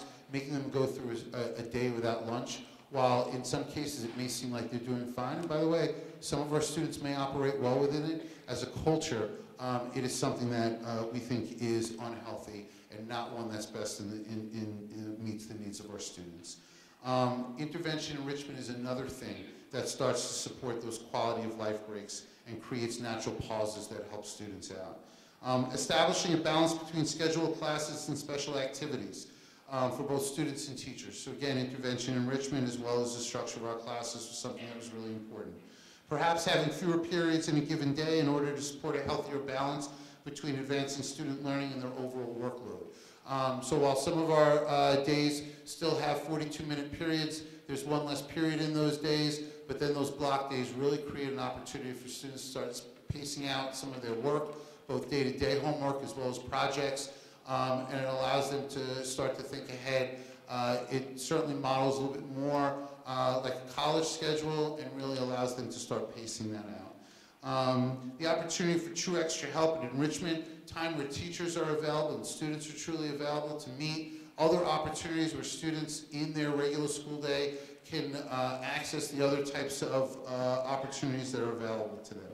Period lanes that support flexible teaching, achieving an appropriate balance between the duration of class and how often they meet. Non-conflicting music periods, so again, the importance of maintaining that 9th period and when we offer music. Time for students to experience clubs and assemblies in a regular schedule, and ultimately creating time in our day where students can meet with teachers, with their counselors, and truly further develop the mentor-mentee relationship. We're excited about the potential, but certainly the journey doesn't stop here. There's a lot of work ahead. and a lot of really important work ahead. So first and foremost, the next step in this process is to make sure that we're effectively informing students. So we wanted to host tonight first and foremost. Next Monday, we're going to be having grade assemblies with each of our high school grades. We're going to be taking them through a heavy information session, and we're also going to provide them with opportunities to be able to raise questions, provide feedback, and also learn about ways that they can get involved in the subcommittees that we've been talking about tonight. In addition to that, we realize the importance of making sure that our 8th graders are part of the process. In January, we have a natural transition to high school workshop that the counselors of both the high school and middle school have been putting together for the last few years. We're going to use that as an opportunity to do just that, engage our 8th graders in a full information session and make sure they understand what the schedule looks like and how their lives will be experiencing it when they get to the high school. In addition to that, we want to use feedback that we're going to gather from students, from you, the parents, and from teachers to continue to inform steps for implementation. You can create, as I said before, the greatest structure in the world, but making sure that you have an effective process for implementation is going to be essential. So tonight, I know, is one step in that process. I had mentioned that we have a FAQ document. It will continue to grow. I will be sending out a link to the slideshows that you saw tonight. We're going to be posting a video of the presentation on the website as we did in the past. And with that will be opportunities for parents and eventually students to continue to raise questions and for us to continue to go back to them and add to our FAQ document and for that to be able to inform our process. Another huge step is engaging our faculty in professional development. I think Mike did a really good job of highlighting it. And Mike even alluded to that often in schools, the professional development models that you've already been engaged in often will be doing just that. We've already been starting to teach in and develop teachers into the ability to teach into the block, but they're going to need some really direct professional development. We've already been talking with another educational consultant to spend Superintendent's Conference Day with us this year, and ways for us to make sure that we're providing detailed levels of time and opportunity for teachers to be able to go through, pace out their curriculum, and sequence themselves through. We're going to be creating subcommittees for unit lunch, intervention enrichment, and evaluation committees, as well as an articulation committee that we want students to be a part of, and that will obviously include members of the scheduling committee and the faculty as well. And then ultimately an ability for us to make sure that we're constantly assessing, monitoring, and adjusting. One of those areas that will be a really important focus for us is around that student choice. So the enrollment of our electives, how it plays out, certainly beta testing was an important step forward to making sure that it can work, but we're going to be putting close attention to how it actually plays out when we move forward in the process. So ultimately, I want to thank you. I know that it was a lot of time, a lot of information, and a lot of detailed setup. What we're going to do, you've been handing in your questions. I've been asking certainly members of the team to sort through. It's already my understanding that not only have they grouped them into common questions, but they have already told me that there are a number of questions that seem personalized, sort of more in line with the aspects of your child's schedule or questions specific to you. So it was one of the reasons why we asked for your name and your email address. In some cases, we'll be following up individually to be able to respond to questions. In others, if there's any individual questions, we hope to get to the types of questions and the questions that are being asked right now. But if there are questions, for whatever reason, that feel we don't get to, please don't hesitate to reach out, and it's certainly our goal to make sure that we're addressing all of them. So with that, I'm going to... Sure. Hi, everybody. Nice penmanship, by the way. You're doing great.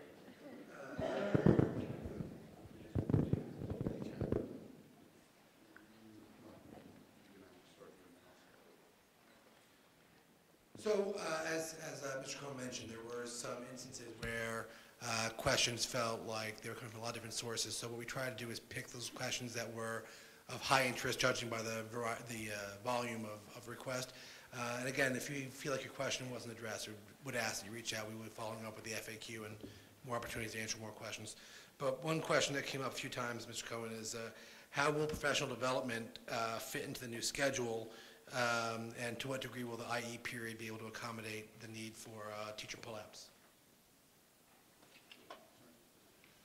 So there's a couple of models with which teachers engage in professional learning right now at the high school. So one of the models is that we have created over the last few years something called double period meetings.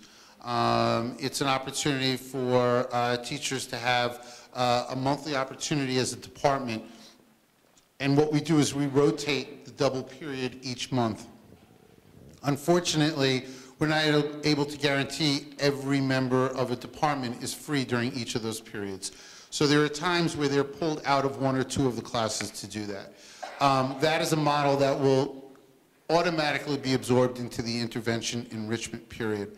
And any of the other types of things where we're just pulling teachers for single periods will be absorbed into the intervention enrichment model. There are other types of professional development that are more detailed and require more time. And there are times where teachers in any of our schools are engaged in full days of professional development. The intervention enrichment period will not replace that because one period, one 40-minute period, can't possibly replace the level of detail of work and exploration that teachers would go through with an educational consultant over a full day. So there are some aspects of professional development. A lot of it is around collaboration time, common prep time. Things like that will automatically be able to infuse itself into intervention enrichment. Some of those broader, deeper professional learning experiences, though, will still require us for us to take teachers for a full day out of classroom settings. Is this working? Yes, okay. So a number of questions asking for you to elaborate a bit more on the safety of electives in the new schedule and the degree to which we feel comfortable saying that electives will remain in place with the same enrollment. And I know that it's an important question, and I hope that I've done an effective job of speaking into that tonight, but I can't reiterate it enough. So, just to kind of walk you through the process again. We took every course that currently is in our course offering for this year, every elective, every core class, not just the course itself, but every section of it. So if we're currently running 4 sections of studio art, in the beta model, we had 4 sections of studio art. If we're currently running 3 sections of Latin 1, in the beta model, we had 3 sections of Latin 1. If we're currently running 4 sections of AP US History, in the beta model, we had the same number. And then we used the actual student request files for this current year to run the schedule. And through that, we saw overall the ability to maintain all of our elective classes and comprehensively to make sure that they were being effectively enrolled. So in any given year, I will tell you that in our current model, there are some of our electives that we run at low enrollment. So currently, there are some of our elective classes that have run with as few as 5 or 6 students. There are some electives sometimes that run with as many as 25 or 26, sometimes even more. The ones that run with far fewer students are often very specialty-oriented elective classes. So, for instance, we're running a combined AP Music Theory and Music Theory 1 class this year. It's not typically one of our classes that gets high enrollment, but we value it, and we've kept it in our schedule.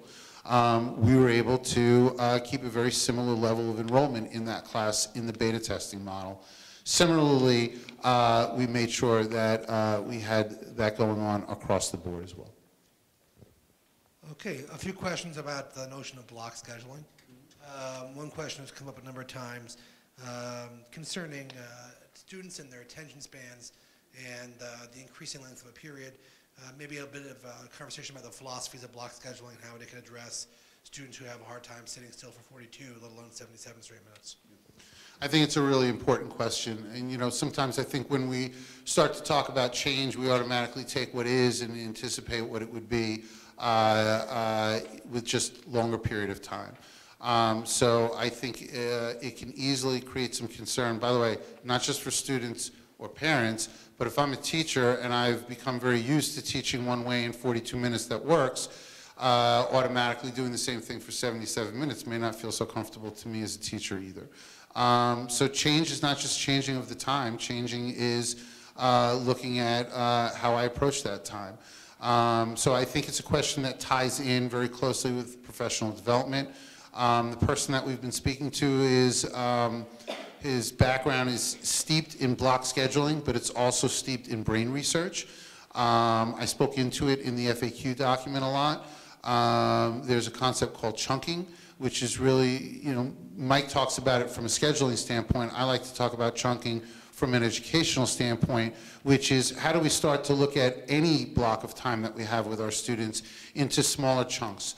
It is a technique that is very prominent among special educators, looking at 5 to 10 minute chunks of time in your class, how much time students can really have their brains engaged in the receiving of pure and new knowledge and information versus the ability to engage in activities, the ability to make meaning. This becomes a really important process. So when we've been looking for educational consultants to work with and to help support our teachers, the idea of really understanding what that brain research means, the ability to take 77 minutes and not just think about how much content we can put into 77 minutes, but more importantly, the activities, the breakdown of that, the depth with which you can get to, is something that we get very excited about and ultimately is the pure success of a block model. It's a model that we're going to have to grow into. I think that we're going to be very well prepared and through a lot of time and support to start September in this hybrid model with some block elements.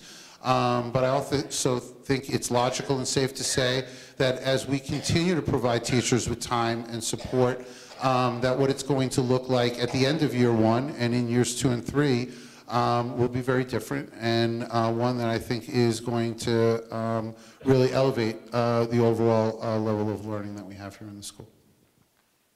So along that same line, some questions coming up about students who receive support services, OT, PT, as well as students who have 504s or IEPs, and some concerns that might, how does this look like for support classes and pullouts? So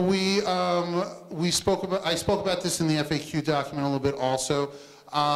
So our academic support and resource room classes, our plan is to continue to have them as regular periods of instruction in our model. So rather than 42 minutes every day, they'll fit the same model here. Some days it's 42 minutes, some days it's 77 minutes. We think that actually the block model in those support classes starts to create some real opportunity for things that, you know, in a high school, it's not uncommon for your support classes to often be about helping kids get through the daily grind of keeping up with their work. But there is also an equal need to assist our students with special needs around their skill building. Some of that is organizational skills, some of that is academic skill building, and having the ability to have 77-minute periods starts to create, it's that same concept of chunking. The ability to break that down, and we see it as an opportunity to do more. So again, if you take students with special needs or any student that has attention issues, and you just want to take a very current model of what you experience now and just expand it to 77 minutes, it would be very natural to anticipate that there could be struggles there. But you know, we're really looking at the opportunities. We visited schools that have block. We visited schools that had longer length periods. We spoke with special education teachers. We met with classes, and on those visits and on our scheduling committee are special education teachers. It was a big focus for us, and what we ultimately found was that the schools that had other models and block scheduling loved it and actually found ways for it to fit very well for their students and support them.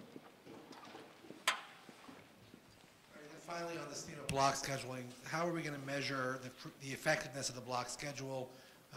What are the criteria we're looking for when we evaluate whether the program is a success? And how will you know at the end of the year whether this is something we want to continue with or if there changes need to be made? I think there are a number of factors. You know, I think creating an evaluation committee is going to be important. So I don't want to stand here tonight and say that we've come up with every level of evaluation prior to engaging others and professionals in that process. But when I start to anticipate a block model and evaluating the success of it, number one, I think that there's a pacing sequence to it that's going to be essential. So is it still providing us an ability to allow kids to experience the curriculum with the level of depth that they're supposed to and that they need to? I think even specifically about courses that may end in standardized exams, you certainly don't want to put yourself in a position where you're not able to get through the curriculum at the same rate that you are right now. That's just scope and sequence and pacing. When I really think about the ability to evaluate, I think it's about really looking at those opportunities where we've been able to elevate thinking. Working with teachers, seeing examples of student work, certainly how students are performing in their classes is important, but really looking for ways that students are demonstrating their thinking. So part of that is going to be seeing if and what evolution of assessments we have, how students are able to demonstrate their thinking and their understanding, and ultimately their ability to get into those deeper levels of learning. I would go back to the values that we highlighted. I think not just block scheduling, we're going to need to come up with evaluation systems for the entire program. And ultimately, we've created a list of criteria that we have of what we value, and I would say that we're going to want to be able to create benchmarks. Some of that could be as simple as surveys, students, parents, teachers. Some of it could be other data points and measures of how students demonstrate performance. Actually, I was thinking away from block, but a couple of related questions sort of just came in. So one of them is, for students who are sick and they miss a block period, it's a lot of time to miss. And related to that, thinking about snow days and things like that, what does the block schedule do when a snow day comes and knocks out a block day? Keep in mind that when a student misses, if a student is out, I'll go to a different extreme. Let's say a student's out for 2 days right now. They're sick and they're actually out for 2 days. If they're out for 2 block days, they actually will miss less class time than they currently miss in our current model, because over 2 days they will have missed each class once for 77 minutes. In our current model, they would have missed 2 classes for 42 minutes each for a total of 84 minutes. So we'll need to explore our snow schedule and exactly how that may be impacted in our overall. You know, we are part of a campus. Our schedule has some level of being tied in terms of what days we call what to the middle school, and quite frankly even to Main Street School and to Dow's Lane. But that certainly is something that we need to explore. So we need to take the model that we presented before, put it into our district calendar, and anticipate what that means. Obviously, those block days become really important. So really looking through and seeing how that plays out will be essential. But in terms of students who are out, if they're out on a block day, they're going to work with their teachers the same way they do right now to be able to have access, make up the work, and to be able to address that. It doesn't necessarily mean that they're going to be losing out on more content. As I said before, the idea of block scheduling isn't just about putting more content into 77 minutes. It doesn't mean that they automatically extrapolate into more lost time of that exposure. So, you know, we visited a number of schools. Part of what we want to do is make sure that we're advancing those partnerships. We're looking to learn more from schools that currently teach into the block. And quite honestly, I think that's, you know, a question that is certainly worthy of more exploration on our part. So on the topic of lunch, number of students, parents are asking about what's the real impact of students who don't have, rephrase, what's the real number of students who don't take a break during the day? How great of an impact is it really on kids who don't get a break? How many are we talking about? How many are actually going 10 straight? So the number that are going And 10, who are they? the number that are going 10 straight every day is not that huge. So we ran some data, and it was in the presentation that I'd done the last time. I want to say that we, I think, had 42 students throughout the entire school that did not have any free period on any given day. And I want to say that it was a little bit more prominent in our 9th and 10th grade. It was less prominent in our 11th and 12th grade. By the way, we, so then I apologize if I'm saying the number is wrong, Eric, and I appreciate the clarification. And the numbers that I said in that meeting were based on what I had accurately available at the time. In addition to that, it's important to note that we consider really two important transitional times in high school. One is from 8th grade to 9th grade, and the other is from 10th grade to 11th grade. For any of the parents in the room that have taken part in our curriculum night, it's important to know that we actually have our parents travel in cohorts as 8th grade parents and 10th grade parents. And I bring that up at this point because we consider the amount of electives and choices that students truly have access to really take off when students enter 11th and 12th grade. And it becomes a huge transition point. And really, it's interesting. One of the things that I've heard from students is making sure that our 9th and 10th graders are truly having a lunch becomes more important. And in those numbers of 28 to 30 students school-wide that truly couldn't fit in any level of lunch, the majority of them were in 9th and 10th grade. But our schedule creates some other challenges, and I think through some better planning, we can trim down. So there are some students that can't fit in a lunch on A day, but they can on B day. I don't know that it's more right for them to only have lunch on one day or every other day as it is to make sure that they're having lunch every day. Will there be enough space in the lunchroom for all high school students to have lunch in the same period? And maybe in the same time, you talk a bit about this notion of vending machine foods and how does it speak to the district wellness initiatives? So Mike kind of alluded to it, but one of the things that we experienced on visits to schools that had unit lunch is that the cafeteria was often not the most populated place during lunchtime. It really starts to become campus as more of a relaxed social aspect of eating. So as I mentioned, one of the things that's really important to us is how do we create more comfortable seating throughout the campus where students can comfortably sit and have their lunch. So the purity of our capacity in our cafeteria speaks into the question. No, we don't have the capacity, nor are we expecting to have the capacity to have every high school student automatically have lunch in our cafeteria. It doesn't happen now, and we don't expect it to happen in a unit lunch model, nor is that the expectation in any of the schools that we went to. You know, Mike mentioned that he's worked with schools significantly larger than ours, 1,800, 2,000 students that have been able to successfully do it.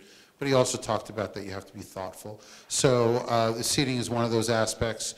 Again, I think there's an opportunity outdoors in nicer weather. There's certainly a need and an opportunity for us to look through and figure out where we can put more seating indoors and to be able to help make sure that we're supporting that culture. As far as access to food, in the FAQ, one of the things that we mentioned and one of the things that we've been talking to Aramark around is very modern day vending machines that would be with fresh grab and go food. So it's food that's made daily by Aramark and put into the vending machines. So when I first heard the concept, I had some concerns. I've been in places where vending machines seem to have food that sits in there potentially for days. And it doesn't seem to fit what we would consider a level of wellness or a level of desire for our students. But when they are opportunities for students to be able to gain access to sandwiches or to fruit or to potentially even hot foods that are put in there that day in very similar ways that they would access it in the cafeteria, it becomes options that could become very meaningful for our students to be able to access food. And I also mentioned before, and it's in the FAQ, the ability to create satellite stations. So, you know, potentially one of those could be having a deli station somewhere other than in our cafeteria, because that's an area that our students like to access daily. You know, I mentioned sort of maybe the pie in the sky, but I'd like to think maybe it has some merit and some reality, is the potential of maybe an outdoor grilling station where our students could really start to experience something very different and actually create something very special that doesn't currently exist. On the topic of IE periods, scheduling IE classes, students get to opt into that, and they get opted in as large groups or individually, and also if I choose not to participate in an IE period, as a student, do I now have a free period? So the question about IE is, I wouldn't call them classes. So there won't be classes during IE. There will be activities, experiences. Some of that can be opportunities for flexibility, but having some level of accountability, having an ability to articulate and provide a clear rotation and a schedule so that it's named by a certain day.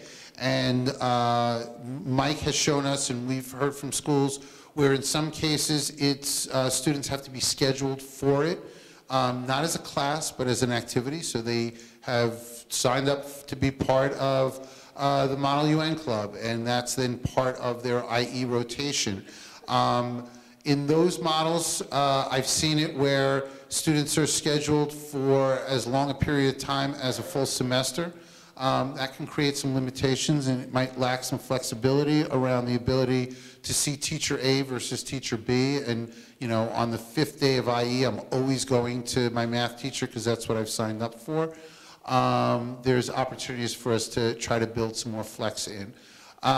It could create some downtime. There may be an opportunity where a student is choosing to use one of those IE periods because maybe they have a personal passion that they want to explore, and they haven't had the ability to do that in school. So they want to go to the library. They've been doing a great job of exploring photography, but they haven't taken our photography class, and they want to be able to you know, move around campus a little bit and have an opportunity to take pictures. How we set that up and how students are structured to be able to sign up for things will be important. But we're looking for a good balance of both. So there's a variety of questions on the process, on the degree to which students were polled, how those polled. Is it not working at all? Is that better? Okay. So there's been a number of questions on process. So ranging from how the student focus groups were populated, the degree to which we're comfortable with the way we gather information from students and parents, and how we can go forward to continue to sort of grow and include parents and students in the process of developing committees and things like that. Thanks, Matt. Those are good questions. So I had mentioned it before. If I merely just repeat it, forgive me. But we wanted to make sure that we were really comprehensive. We created an opportunity to host focus sessions, and they were multiple hours with each group. It included the entire scheduling committee. They were broken up into tables, so they worked with students in tabletop settings. We created a punch list of, I want to say, approximately 17 to 20 different attributes, characteristics that together represent all of our students. They were characteristics of how students experience Irvington High School. So a characteristic could be students that are active in athletics. Characteristic could be the types of courses that students typically take. So they tend to take a lot of AP classes, or students that have support classes in their schedule, or students that tend to take a lot of electives, students that tend to take a lot of the arts, music, so types of classes.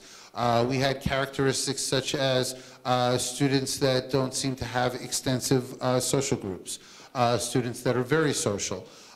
We really wanted to look at it from every possible angle that we could, and then we asked our faculty to nominate students and to check off the characteristics that were representative of those students. We also looked at grade. So from that, we created, I think it was 54 students. We put them into 2 different focus groups. We led them through a presentation that was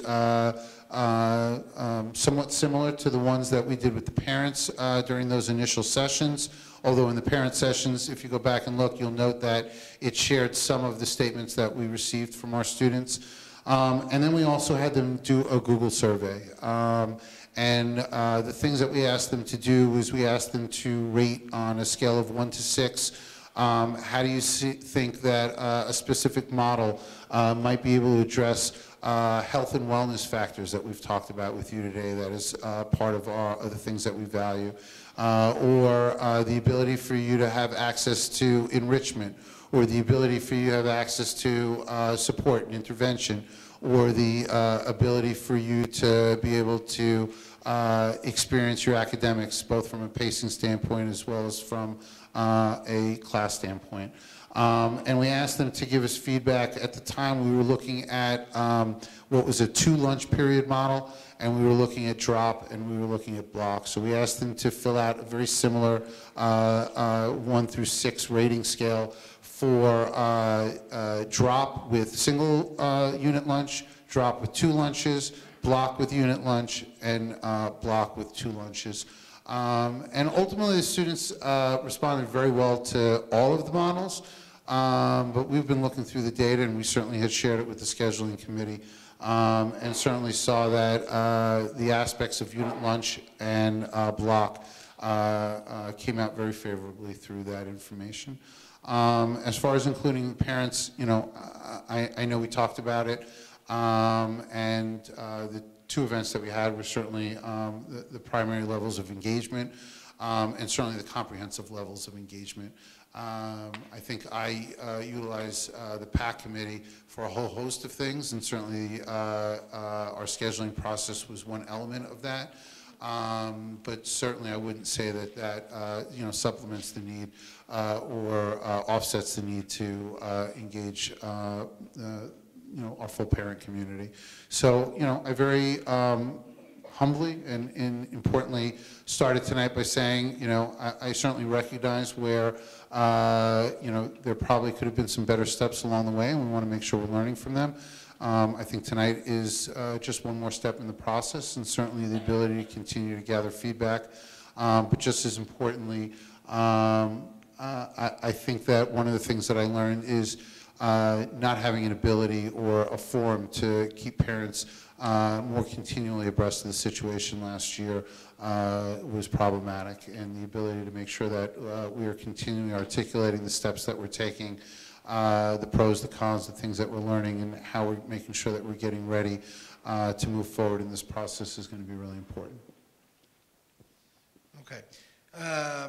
So a number of questions coming up around the notion that while some students may struggle to balance 9 periods, there are certainly some students who look for that challenge, who have that drive. Maybe some talking about the philosophy that sort of pushes us away from allowing students to take on that kind of dense course load. And also, I think you answered it well before about the 10-period day, but it might be worth talking about kids who have a 9-period day without a break too, because I think that's a population that we didn't really talk about. Yeah. So I'll start with the last piece of it. You know, there are some students that don't have music, but still go 9 periods without any break in their day. So while they may get out a little bit earlier, they're still going from beginning of the day to their end of the day with no lunch. So certainly that's a factor of consideration. So, you know, one of the things that struck us the most when we first met with Mike, and we had a small subcommittee experience one of Mike's presentations at a BOCES workshop a couple of years ago, and it was at that day that it really struck us.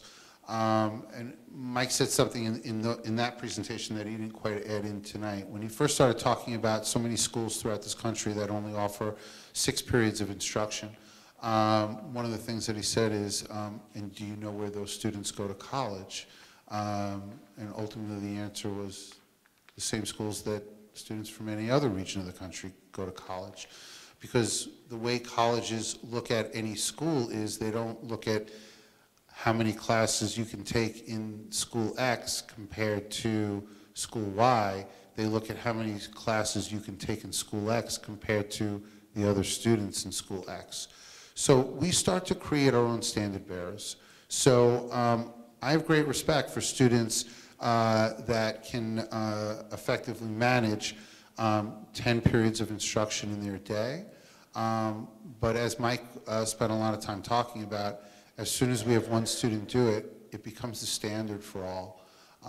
And it becomes a really important consideration for us. So we want to make sure that we're providing our students with a great depth and level of coursework, the ability to expand. You know, I can't say it enough tonight. It has been a goal and a vision and a focus to make sure that our students have as wide a curriculum and exploration for themselves as we can.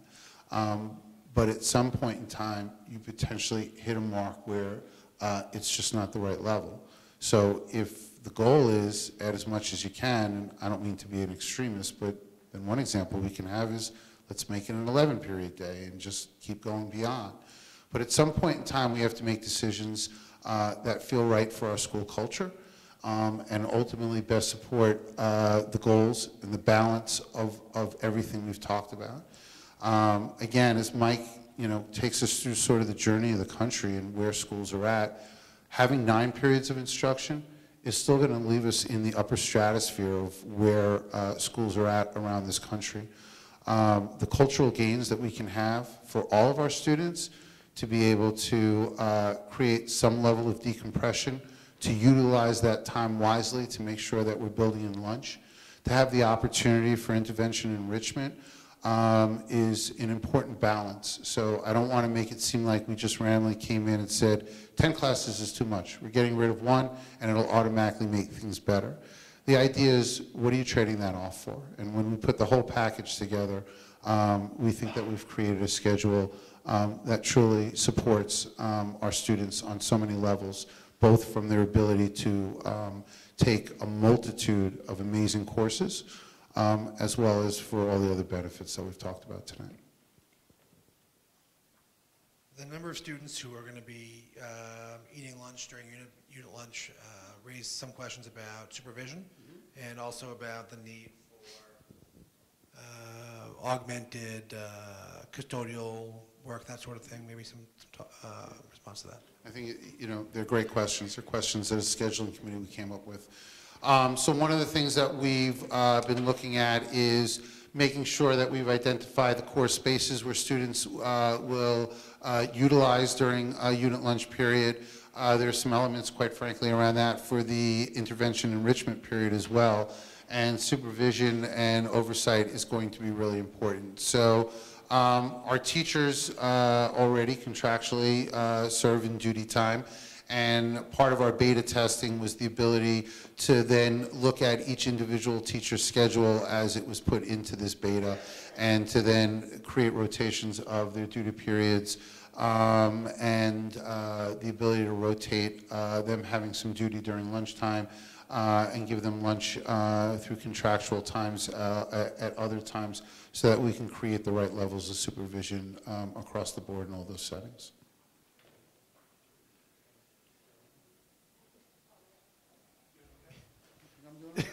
You're doing great. So, questions about the density and difficulty of AP courses stretched over a 77-minute period as opposed to over a 42-minute period. Does a block period necessarily mean things are more rigorous, or does there other opportunities for breaks and things like that in the middle of those longer periods? In some ways I find it hard to answer the question the way it's raised. Forgive me if I'm repeating myself, but it's truly based on a philosophy. I'm not so sure that block means that it's more rigorous. Block means that it's experientially different. It creates opportunities. If I'm a teacher in my class, we were just talking with one of our English teachers. Our English teachers have been working with educational consultants from BARD And they've been implementing and developing these new practices specifically around writing and the ability to express your thinking through writing. And the teacher talked about that in our current model, they tried to use one of these bar techniques, and they found that 42 minutes just wasn't enough time to get through the entire series of activities that they wanted to get kids really to an endpoint that you wanted to get to. And the teacher said, like, I'm looking forward to the potential of 77 minutes to be able to do that. If we think of our curriculum as merely a daily and ongoing flow of content, where we don't necessarily want to have beginnings, middles, and ends, then 42 minutes may be the optimal. If we want to start talking about, there are certain days where we want to get our students to be, experiencing transfer or making meaning or doing a more hands-on activity, then 77 minutes can provide the optimal spot. We've been engaged with our faculty 5 years now on unit development and curriculum development.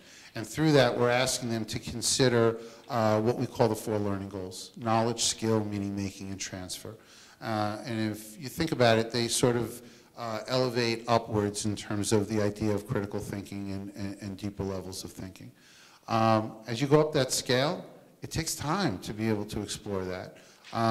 The ability to recall facts and figures versus the ability to practice skills versus the ability to spend time to be able to demonstrate that you can make meaning of something require different lengths of times. So we're going to need to provide our teachers with the opportunity to relook at how they're pacing their curriculum and their units, the ability to give them time so that when they see that they have 2 days of straight 8 followed by a day of a block schedule, that they're strategic around how they've developed their unit, because maybe that meaning-making exercise is going to be best suited on that 77-minute day. I said it before, it's going to take time. We're going to provide our teachers with support, training, learning, and time to be able to be prepared to go into September in this model. But it would be naive to think that our process is going to stop there, or that you merely go through a process of learning so that the first day of a season you're the best that you can be. We're going to evolve into that, and we're going to be committed to making sure that's the case. All right, so I think what we'd like to do is do one more question, and I know that there are questions probably still out there, so what we're going to do is continue to populate the FAQ with some of the questions that we didn't get to, and we're also going to be sending out in the morning a feedback survey to parents, give you an opportunity for questions, give you an opportunity to raise concerns. But before we close up for the night, Dave, look, we're taking a period out of the day, so let's talk bluntly about what the trade-offs are. Where we get some gains here, the IE period feels like a gain. What are the losses? What do we lose out in this new schedule? Well, I think we've highlighted the ultimate loss is 1 period of instruction. So, the length of our school day is going to be exactly the same. So, first period will start at 7:50, and for students who are taking music, and the last period will end at 3:20 for students that aren't in music. Right now, to create flexibility, also have a single period of Latin 1 that's during 9th period. By the way, in the next model, we see for the same reasons the importance of maintaining that. But if students are not in that last period of the day, they get out at 2:35. Their day is going to be just as long. So the trade-off is that students will have 1 less period of instruction. The gains are that they will have lunch and all the gains that lunch provides as an individual and as part of a social and cultural construct. The ability for intervention in the enrichment period, which will give students access to everyone from teachers to colleagues to peers that are providing extra help. It'll provide them with the ability to have regular times in our library if they just need some time for self-study. It will give them more touch points with teachers and counselors if they need it. It will give them a clear way to experience our clubs in a way that's not as rushed and consistently happens over time. It will provide a format for our peer leadership program, which is a huge staple for every one of our 9th graders to experience it without having to come out of class. You know, the question came up before, what happens on days of absences and snow days? Well, you know, once every week we pull our 9th graders out of one of their subjects. In this new model, we'll never have to do that again. It's built into that schedule. So I think that the trade-offs are well worth the losses that we will experience. And again, I just want to say, I think part of this is about understanding the vision, understanding that this is not just about a master schedule. This goes back to where I started today. This is about wanting to make sure that we're providing our students with student-centered instruction as robust and as rich as it can be, and understanding the potential of gain that this schedule can provide as a foundation. It's about understanding what we value for our students in their student life every single day. It's about understanding what we value about opportunities outside of classes for students to find their passion, explore it. It's about opportunities to make sure that our students have decompression time, that health and wellness, and the ability to make sure that they are best able to manage all the demands that our current teenagers in our culture, in our local environment go through, and certainly in our school experience, our structure and this structure, the gains that it can provide, I think, far outweigh what ultimately will be some loss of a period. And I don't take that lightly, but in many cases, we have students that already can fit that into their day. So ultimately, I think the gains are tremendous. What are the losses? I think I responded to that. It's the loss of an elective. Right? Yeah, but it's a loss to the kids with IEPs to take, you know, time and a half. It's a lot of the kids that do have the lunch period don't take a lunch. They do it because they have an AIS, BSP. They're not the overachievers, Prozac kids that want the AP classes. They're doing it because they need the extra help. And if we have an AI segment that all the kids are rushing to a teacher for, I'm not sure, like I really want to have, I understand highlighting all the pros, and that was my question. I understand highlighting all the pros, and I appreciate that. I want to have an understanding of both. But I also want a realistic understanding of what are the losses. I understand there were about 30 teachers on the committee. I think it's great that 5 of them showed up, but I also know the other 20, you know, many others have significant concerns. So I kind of want to have a balance of what to expect. I don't want just a sales pitch. I want an understanding of what are the losses. Well, and I appreciate that, Della. And certainly the last thing I want to do is stand up here and make it sound like I'm just trying to give you a sales pitch. I think as we've talked about tonight, there are deep logistical concerns with any level of change. And, you know, we're talking about a model that's going to have some work that we have to go through and deeply around making sure that a unit lunch will be successful. I think I've heard you highlight, and we've talked about it tonight, an intervention enrichment model that is not just about creating space, but creating a schedule that's thoughtful so that for every student they have an ability to best rotate through that so they can access the great things that we're highlighting. I think that the downfall, if not planned and implemented effectively, can potentially be great. I'm not naive to that, and I think it's really important, and I hope that we've highlighted that tonight around our thoughts and our plans to include students to further engage in that work so that we are best prepared to do that. I think Mike had highlighted in his presentation as well. But I also certainly do want to make sure, not as a sales pitch, but as a reality of what the opportunities that this schedule provides so that we can get there. I want to highlight again, we beta tested the master schedule, and maybe I realize, and you bring it up, Della, I didn't highlight it.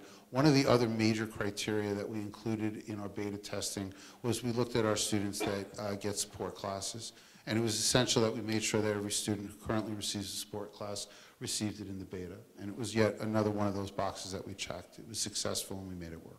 So, I'm sorry, just one quick question, just a point of clarification, as you mentioned, including students. You mentioned the survey earlier. Was the survey given to all the students or the 10% The survey was it was specifically an extension of the focus group. So it was for the students in the focus group. Guess, could we just have an understanding of what, and I appreciate the details in the positives and the details that you provide and what the benefits will be. Could we have such details of what the losses can be? The loss is one scheduled slot. Yeah, but it's more than that. It's, Well, like some of the let me team has comment brought up. to it. Okay, so the loss is a scheduling slot. You're going to have 9 scheduling slots instead of, The loss is one scheduling slot. You're going to have 9 scheduling slots instead of 10 scheduling slots. You will still have more scheduling slots for courses than anybody else in the country. So, I mean, that's what it is. Yeah, but that's like saying, well, the only game that we have is we have 77 minutes. So for students who waive lunch right now, they and take 9 courses if they leave early, or 10 if they stay for music, they will only be able to take 8 if they leave early, or 9 if they stay for music. Well, I guess what I'm saying is it's multifaceted, maybe, you know. And so, for your example, for a student who takes, science and PE 2, math, social studies, English, world language, they have a support class, they'll still have room for another elective in the regular schedule, and music afterwards, if they stay for all. So there's still a lot of room in the schedule for a very broad and rich program for students who have special needs or students who just take every elective you want. I guess I kind of would like to hear the same detail that's going into the sales pitch, and the same detail of, okay, with the AI schedule, realistically, if that's the block that... You mean the IE period? Yeah, okay. We have so many acronyms. Yeah, right. You know, what is going to happen when all the teachers go? I know that there's a concern right now with AIS because kids do take the opportunity when there is a test to go in when the teachers have AIS. And there's some jockeying because the kids that do need help have to kind of go on the back burner for extra kids that kind of like are in cram mode. But if the only time that's being provided is during that block, when do they do it? And the kids with support services, they can't flow to the club because they have to go to a support class. So my kids wouldn't be able to go to Support classes will still be in the regular schedule as well, and the IE period is not a replacement for a support class. It's typically much shorter term, extra help. I need a couple shots. I don't need a whole class every day for the year. I need a couple extra days because I messed something up in math. And so I go get help from my teacher, and I don't have to go anymore. You know, it's that kind of short-term help occurs in an IE period versus the sort of general daily assistance that's provided in a support class that a child might have. It's a different level of support that's provided in IE. And typically the way that that's structured in schools that have a very robust IE program is there is a sign-up period that teachers have to select students to attend their extra help sessions, and they would select students who they feel need extra help during those. And then often what happens next in schools that structure this, there's a window when the students get to select.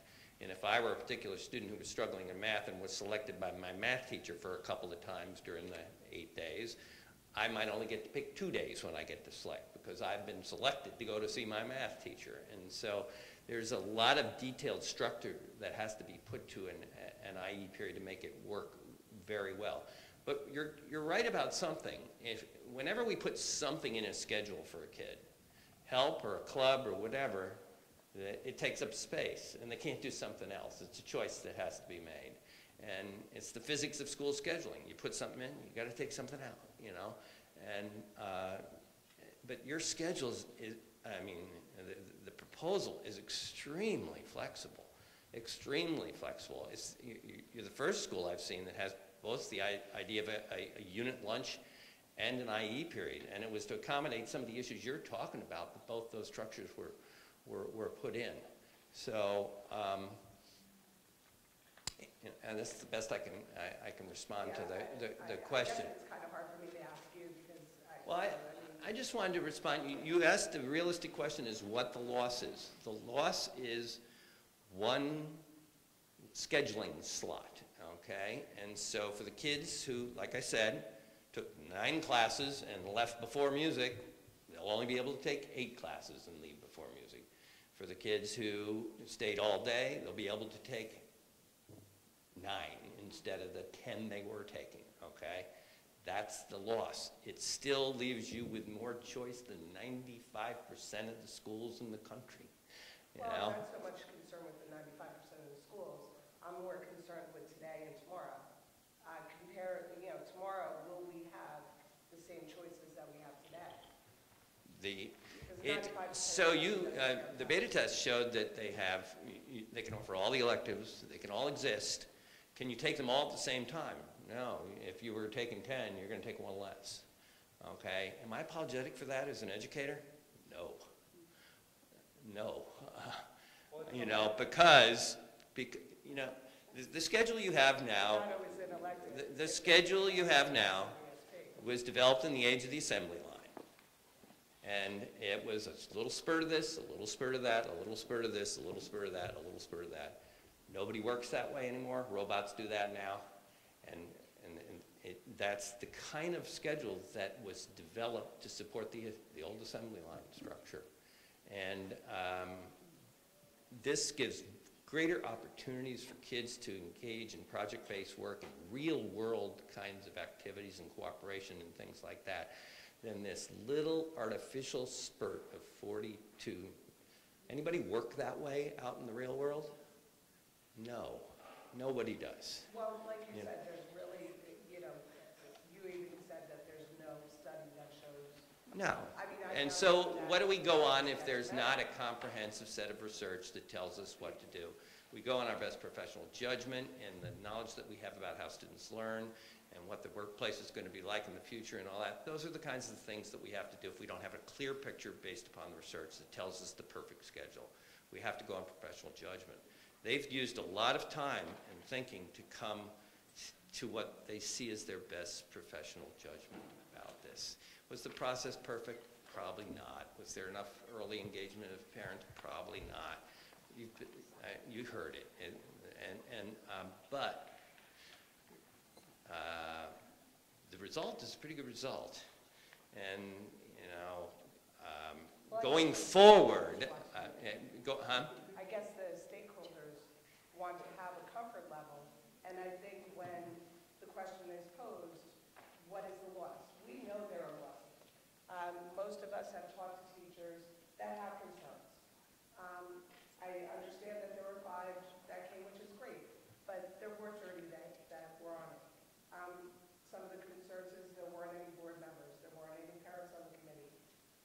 But we want to have an understanding of the pros and the cons. I know that I looked at both sides. I have cousins and admins that are teachers in that. I heard both sides. I know what the risks are, but I want to know that we're going into it with a plan. I want to know that we're going into it. When I asked that question, I wanted to hear what the realistic losses were, whether it's cafeteria and clicks and not being, one of the questions were some people might feel ostracized more. That is a loss. So Della, what I'll say is, so Della, if I can speak, please. Ultimately, I think we've stood here tonight and we've spoken into not only the details of the process. I hope that I've been able to answer that question. Some of that might continue to happen over time. I think that there's a very practical way of looking at what the loss is. But ultimately, if the question is, will every student in this building be able to explore every option and have every level of the same choice? If we have one less period in the day, there will be some students that will have some choices to make. By the way, I want to highlight this again. Every single year, I spend the summer working with juniors and seniors and actually underclassmen that are taking classes that have summer work where we have to work through schedule changes because they could not access all of the courses they wanted to. And that isn't because we took something out of the day, it's because it can't always fit. So there's a practical reality of that we deal with annually. And there will be some times where some of those choices have to be made, and collectively, ultimately, it's something that I do think that will make for a better solution. So ultimately, here's what I want to offer. If there are still dangling questions that you have, if you submitted them, we will make sure that we're finding an appropriate form to respond to them. There were some parents, when some of the anticipation of this first came out, had raised questions, had reached out to me. There were some individual meetings that I had. If you feel there's a need for you to try to set up time, reach out to me. It's certainly my goal to make sure that we're providing every level of detail that we can. The last thing that I want is for tonight to suggest or to demonstrate in any way, shape, or form that that's not part of our process. I really appreciate everyone being here. I think it's yet one more step in the process, and I look forward to the next steps together. So thanks, everyone. Really appreciate it. This is engagement. When she gets to ask a question to Dr. Reddick and to you, that is engagement. So that was the first moment of engagement that I've seen. Yeah. Everything else is a presentation. Yeah. It's you talking and saying things. This is the first opportunity that I've seen for engagement. We need more of this, Chris. Okay? The other stuff, I've seen the video. I don't have to be here. I can look at the text of the screenshot online. I don't have to come here to hear that. I want to be able to ask engaged questions and get real answers. Because you're editing all the questions that are on there. You're not asking a lot of the questions that are on there. You need to actually engage the community. You haven't done that. It's been 15 months since the September 2017 meeting. This is the first opportunity we've heard you give any information whatsoever. And you're not allowing us to ask questions. Well, we may not be allowing for questions to come out in the format that you're describing, Eric, but I actually think we stood up here tonight and we answered directly to a great number of questions that came up. So, you know, Do you believe that we should be able to ask questions like Della was just asking? Perfectly reasonable questions. I think it's hard. I don't think that I suggested that Della shouldn't be asking questions. I also offered that if Della wants to come and engage with me, I'm more than happy to explore those questions deeper. The questions can be informative to everyone. The whole community, I mean. I don't even mean just people here. Literally, you owe it to the community. We are the stakeholders in the community. Literally, $55 million of our tax money goes to fund the schools. And you have cut us out of this whole process. And you really cannot say that you haven't. I don't understand it. And I think the one-to-one, and we appreciate it, but the one-to-one, I appreciate that, but Jen, her perfect children may not need a support classes, but she loves my kids. But So, my girls have no lunch right now, and they come home. my daughter's price just went up on Girls have no babysitter. lunch. But she loves my kids, and she would want to know what is affecting kids that need support classes. So one-on-one limits the communication. I know that it's controlled communication, and I know that's easier, but I think we need more engaged communication. Yes, it's harder. It's harder with my kids, it's harder with my husband, it's harder with my friends, but it's better. Yeah, Della, Eric, I want to say, and I apologize for stepping in as I have, and I wish there were more folks here at this point. This work isn't always clean. It's not always simple. As you made the funny remark about someone's perfect child, we look at all your children as being perfect children, and the goal behind this, the vision behind this work, is to provide the very, very best experience we possibly can for every student every day in our schools. So we're hearing what you're saying. We're thinking about what our next steps look like. So there is going to be more communication that's going to happen. We're going to walk away from this. We're going to reflect on what our next steps look like. I'm not going to make any promises today, Eric, Della, or anyone, but we're going to walk away from this. You presented a lot of good questions today, questions that we admittedly cannot answer every single one of.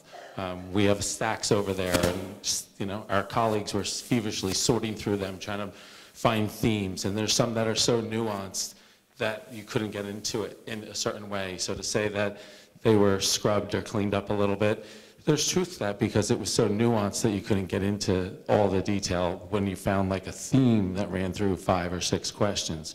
So we tried to make this as informative as possible. I hope that what you took away from tonight is the hard work that went behind this, the vision that was in this, and the goals that's trying to come out of this. We know that we want to win everybody's support. We know not everyone's going to be happy, but what we're committed to is providing lots of education, looking to provide opportunities for information, and we talked about tonight being a learning experience. All these experiences are learning for us as well. So the questions that you posed today were important. We're going to walk away with more ideas, more thinking that's going to inform our next steps. The survey that Matt referenced that will go out tomorrow will be more of the same. So I don't want you to think that this is the end of the road. It's not the end of a journey here. It's another step in that journey. And we'll sort out what those next steps look like, and there will be some more communications that will follow the reflection that comes from this evening. Well, what about, You need a plan, you need to have a plan. what about The whole engagement? problem is there's no plan. There's lots of plans, Eric. So There was a plan last September, and that's why we pushed this off Right. until December 11th, 2018. That's 15 months, because there's not a plan for the next meeting. You should have a plan for the next series of meetings and tell us what the next steps are going to be for engagement. So we're not waiting, and then all of a sudden it's January after Christmas, and then nothing happens. your point is heard, and I want to tell you that there are lots of plans, but one of the things that we're talking about is that there's continual learning that's happening. And we're going to be reflective, and we're going to make sure that we're taking responsible steps to administer the best possible schedule for all of our students. And that said, I think, Dave, it's a good opportunity to say your closing remarks, if you hadn't already. And we would look forward to hearing some feedback through not only the survey that'll be administered, but other opportunities for communication that'll come forth, whether you choose to reach out personally or otherwise.